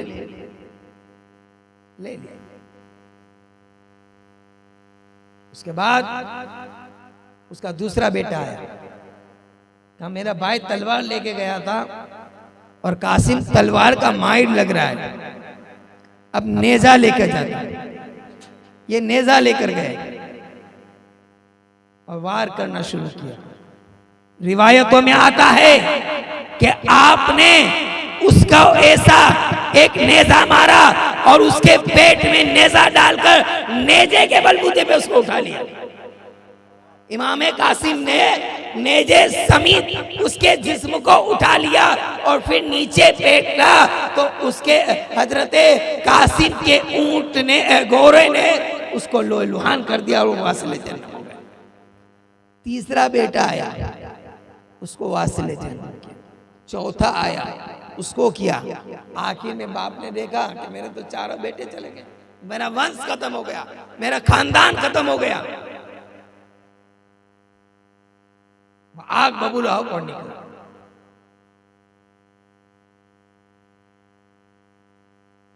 और जंग में सामने वाले को धोखा देना चाहिए, मैदान जंग में, बाकी नहीं, समझे। वो आया, उसने इनके इमाम कासिम के हाथ में अपने बेटे की तलवार देखी, कहा ये तलवार तो मेरे बेटे की है। कहा तेरे लिए तो दे के गया है, वो तेरे लिए तो दे के गया है। फिर वो वार कर रहा था तो आपने कहा कि तू कैसा जंग में आ गया? कहा क्यों? कहा तुझे तेरे घोड़े की नाल बांधना नहीं आई। लिए वो झुका, जैसे झुका उस पे एक ऐसा वार किया कि उसका सर जिस्म से अलग हो गया। एक एक करके सैयदना इमाम कासिम रदियल्लाहु तबारक व तआला अन्हु यजीदियों को वासिले जन्म किया। आखिर में निदा दी, अल अतश अल अतश अल अतश। ए चचा प्यास प्यास प्यास। 3 दिन की प्यास किसको बोला? धूप काले का रोजा हमसे बर्दाश्त नहीं। मगरिब के वक्त न जाने हम कैसे हालत में आ जाते हैं। 3 दिन का प्यासा और इतनों को वासिले जन्म किया। मेरे हुसैन कहते हैं आफरीन आफरीन आफरीन, बहुत तारीफ के काबिल हो तुम, बहुत तारीफ के काबिल हो तुम, बहुत तारीफ के काबिल हो तुम। और उसके बाद फिर से जोश दिलाया इमाम पाक को। इमाम पाक ने इमाम कासिम फिर से मैदान में जाते हैं और कितने यजीदियों को वासिले जहन्नम करते हैं, फीनार जहन्नम करते हैं। आखिरकार आप पर नेजों की बौछार हुई। एक नेजा इधर से आ रहा, इधर से निकाल रहे हैं, उधर से आ रहा, वो इस चारों तरफ से नेजों की बौछार होती रही और आप जमीन पे घोड़े से गिर जाते हैं। कहते हैं चचा देखो, चचा देखो।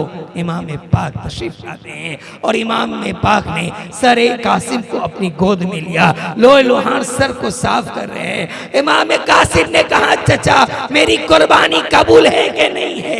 मेरी कुर्बानी आपकी बारगाह में मंजूर है कि नहीं है? इमाम हुसैन ने कहा बेटा अब तुम जा रहे हो, नाना के हाथों से जामे कौसर पीने वाले हो।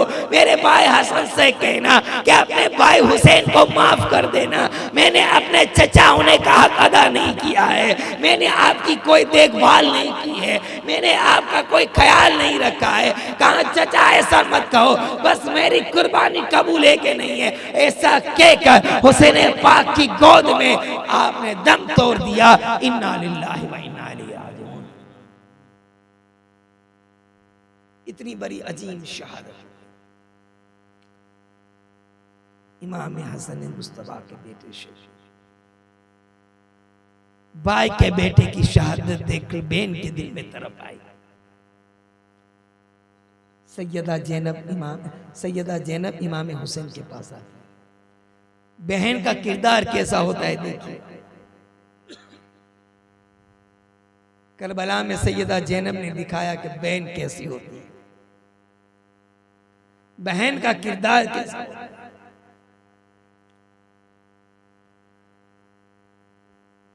दोनों नन्हे नन्हे शहजादे थे। हजरत मोहम्मद 10 साल के, हजरत ओन 9 साल के। दो शहजादों को लेकर आए। भाई बहन, आप तस्वुर कीजिए कि वो आलम क्या हो।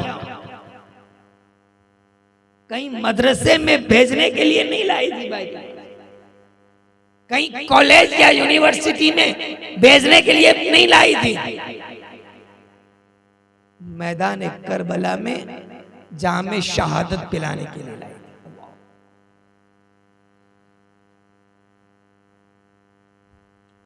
कहा भाई मेरी तरफ से भी तोहफा कबूल करे।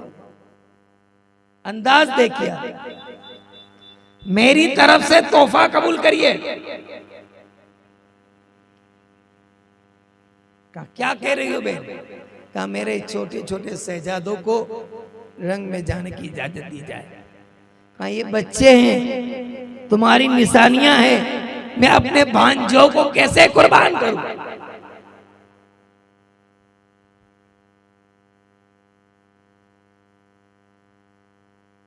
सैयदा ज़ैनब ने कहा कि भाई अगर मेरा ये तोहफा कबूल नहीं करेंगे तो मैं कल रोजे मैशर अपनी अम्मी फातिमा को क्या जवाब दूंगा, क्या जवाब दूंगी? इसरार बरता रहा। आखिरकार इमाम हुसैन ने इन दोनों नन्हे नन्हे शहजादों को मैदान करबला में जाने की इजाजत दी। मेरे अजीजों और दोस्तों, करबला में जहां जवानों ने अपनी जानिसारी दिखाई है, वहां बच्चों ने भी अपनी कुर्बानी दिखाई। बच्चों से भी जज्बा लेना है, बच्चों से भी सबक लेना है।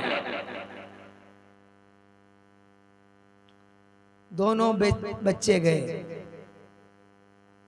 तकरीबन 113 यजीदियों को वासिल लगे, दोनों शहजादों। लड़ते रहे लड़ते रहे लड़ते रहे। आखिरकार अमर बिन नौसल नाम का एक यजीदी हजरत ओन पर वार किया, नेजा मारा सीने से, तो पुष्ट से निकला। मोहम्मद उसे निकालने के लिए कोशिश कर रहे थे। उसी में अब्दुल्ला बिन उतबा नाम का एक यजीदी आया और मोहम्मद पे भी नेजा मारा और दोनों शहजादे उसी वक्त जाम शहादत पी गए। दोनों के सरे मुबारका को सैयदा ज़ैनब के पास लाया गया तो सैयदा ने कोई रोया नहीं, आंसू नहीं बहाया, आंसू नहीं बहाया और कोई रोना धोना नहीं किया, बल्कि हाथ उठाया और कहा मौला तेरा शुक्र है ज़ैनब की कुर्बानी को कबूल, तेरा शुक्र है ज़ैनब की कुर्बानी को कबूल है। ऐसी औरत बताइए, शानिए ज़ैनब एक तो दिखाइए। मेरी माँ और बहनों, मैं आपसे मोतबाना दर्दमंदाना गुजारिश करता हूं, बच्चियों इल्म दीन सीखो, खुदारा इल्म दीन सीखो। अपने आप को बिगाड़ो मत, क्योंकि बच्चे की पहली यूनिवर्सिटी, पहली दर्सगाह मां की गोद है। बच्चा सीखेगा तो मां से सीखेगा। मां ही सीरियल में लगी रहे, मां दिन आवते ही टीवी के सामने बैठी रहे, तो क्या उस बच्चे से तुम मुजाहिद होने की ख्वाहिश जाहिर करते हो? जो मां दिन भर कीमत करे, चुगलियां करती रहे और फिर कहे कि मेरा बेटा गुलाम अब्दुल कादिर जिलानी बने, यह सपना तुम्हारा कभी पूरा नहीं हो सकता। अरे मां तो राबिया बसरी जैसी हो। क्या बात है। जी एक मर्तबा किसी ने देखा, यह आ गया है तो आप समझना मत कि मैं सलाम पढ़ लूंगा। हाँ, यह अलार्म आती रहती है, अलार्म बजती रहती है। अलार्म बजाना आपका काम है और उंगली से बंद करना मेरा काम है, समझे? आज आपको खिलाया भी जाएगा और पिलाया भी जाएगा और सुनाया भी जाएगा। पहले सुनाना, फिर खिलाना और फिर पिलाना, तीनों है आज, समझ रहे? इत्मीनान से बैठिए आप, कोई घबराने की जरूरत नहीं है। एक मर्तबा किसी ने देखा कि शेर और बकरी साथ में पानी पी रहे हैं। यह मुमकिन है क्या? अरे बोलिए, बाहर वाले खामोश ना रहे। मुमकिन है कि शेर के सामने बकरी हो और वो उसे पानी पीने दे? किसी ने पूछा कि ये शेर किसका है, तो बताया गया राबिया बसरिया का। राबिया बसरिया से आकर पूछा गया कि ये क्या बात है, तुम्हारा शेर बकरी पर झड़प नहीं मार रहा है? कहा, जब से मैंने अल्लाह से दोस्ती कर ली है तब से मेरे शेर ने बकरी से दोस्ती कर ली है। समझ रहे? तो अल्लाह से अपने ताल्लुक को मजबूत बना लोगे तो दुनिया तुम्हारे कदमों में रहेगी। आज जगह जगह बदनाम हो रहे हैं, नुकसान खा रहे हैं। उसकी सबसे बड़ी वजह यही है कि हम अल्लाह को भूल गए,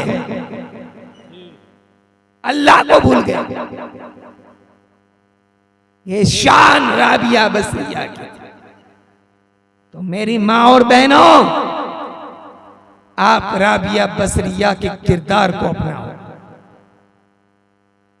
और मेरे नौजवानों, आप हसन बसरी के किरदार को अपनाओ। यही राबिया बसरिया एक मर्तबा एक हाथ में आग और एक हाथ में पानी लेकर जा रही थी। लोगों ने पूछा, राबिया कहां जा रही हो? कहा, ये आग से जन्नत को जलाने और पानी से जहन्नम को बुझाने। कहा, ये कैसी बात हुई? आग जन्नत को जला दे रही हो और जहन्नम को बुझा दे रही हो? जो जल रहा है उसको बुझा रही हो और जो बुझा हुआ है उसे जला रही हो? कहा, हाँ। कहा, क्यों? कहा, सुनो, इसलिए कि तुम इबादत करो तो जन्नत की लालच में मत करना और न जन्नत के खौफ से करना, बल्कि इबादत करो तो अल्लाह की रजा के लिए, अल्लाह की खुशनुदी के लिए नमाज पढ़ो, अल्लाह की खुशनुदी के लिए ज़कात अदा करो। ज़कात देने वाला सखी होता है क्या? माशाअल्लाह, मन्नान भाई ने सही जवाब दिया। पूरी ज़कात अदा करने वाला सखी नहीं है। आप कहेंगे मौलाना इतना माल दे रहा वो, फिर भी आप कह रहे सखी नहीं है। हाँ, नहीं है। 2.5% तो उसको निकालना है। 2.5% निकालने वाला सखी नहीं होता है। सारे 97 में से जो निकाल कर अल्लाह की राह में देगा वो सखी है। इमाम हुसैन की सखावत कल आपने सुनी।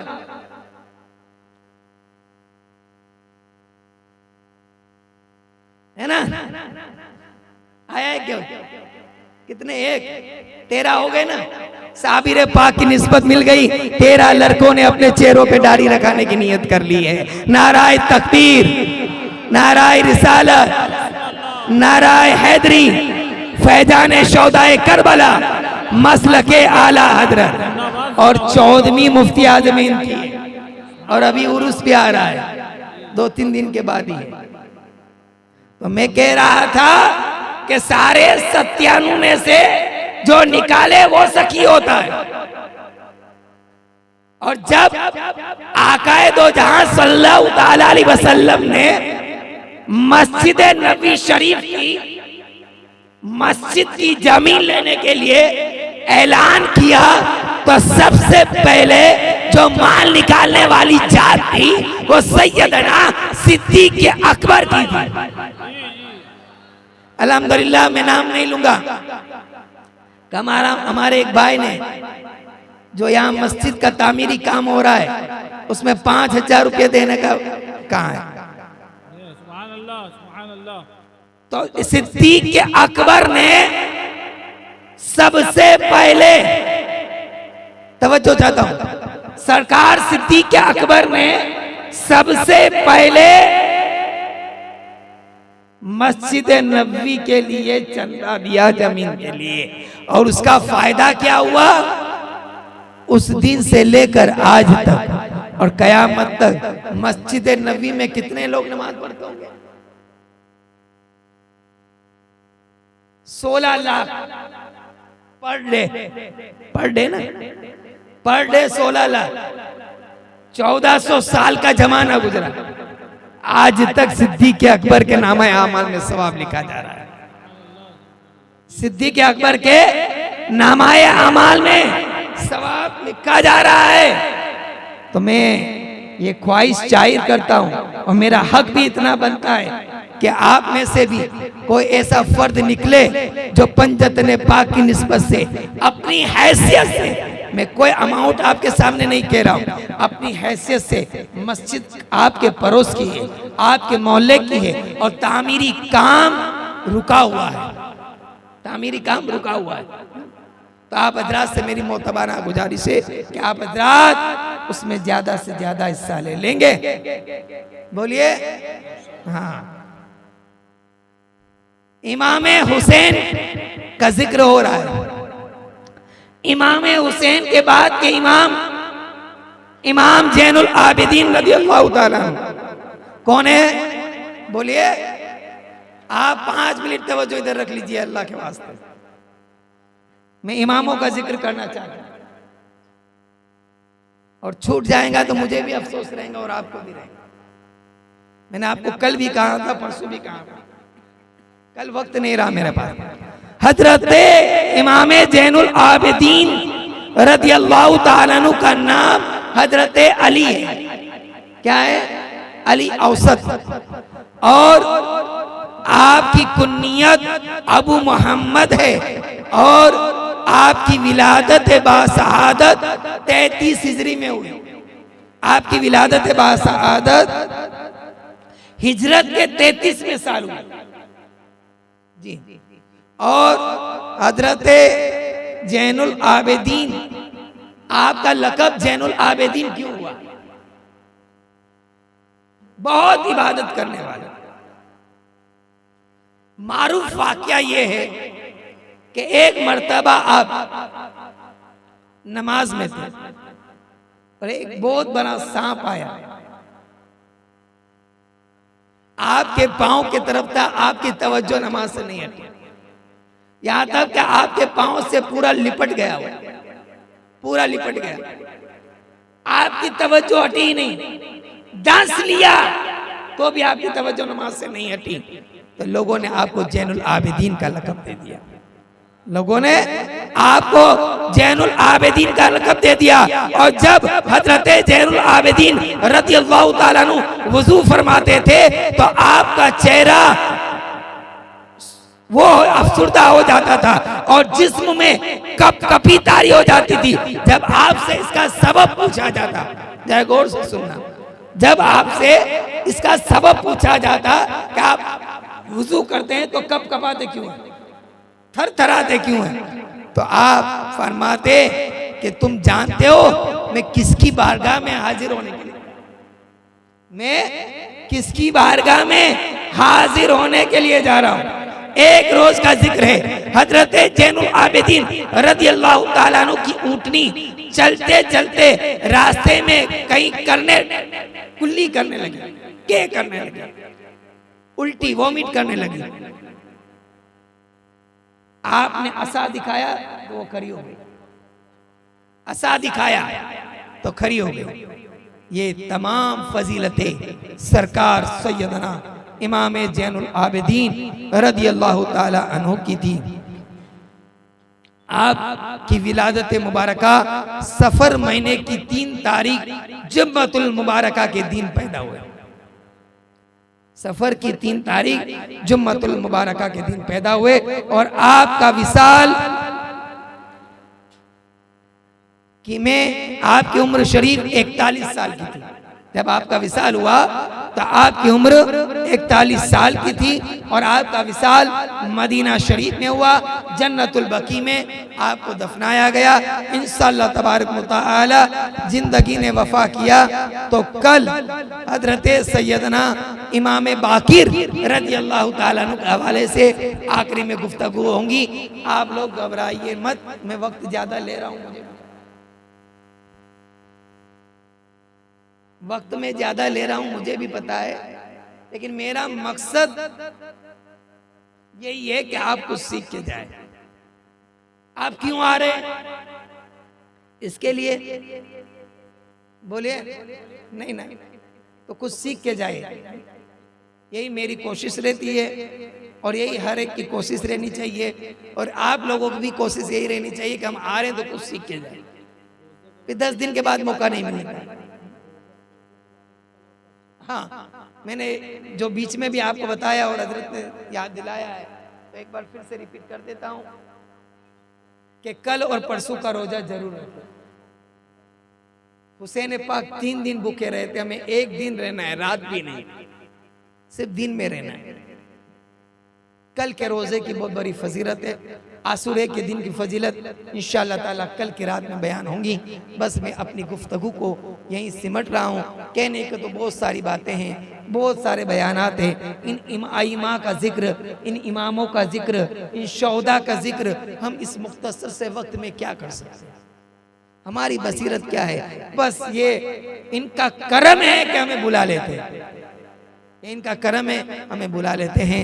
अस्तगफिरुल्लाह रब्बी मिन कुल्लि ज़म्बी व अतूबु अलैहि व आखिरु दावाना अल्हम्दुलिल्लाहि रब्बिल आलमीन। मैं माफ़ी चाहता हूँ अराकीन हज़रात से, काफ़ी देर से आप इंतज़ार कर रहे थे मेरा कि मैं कब बंद करूँ और कब आप खिलाना शुरू करें, लिहाजा मैं माफ़ी का तलबगार हूँ। मैं भी मजबूर हूँ, आप मेरी मजबूरी को समझिए कि मैं कुछ दर्द लेकर आया हूँ, वो दर्द आपकी तरफ बांटना चाहता हूँ। अल्लाह ताला हमें नेक अमल की तौफीक अता फरमाए। सलातो व सलाम के लिए।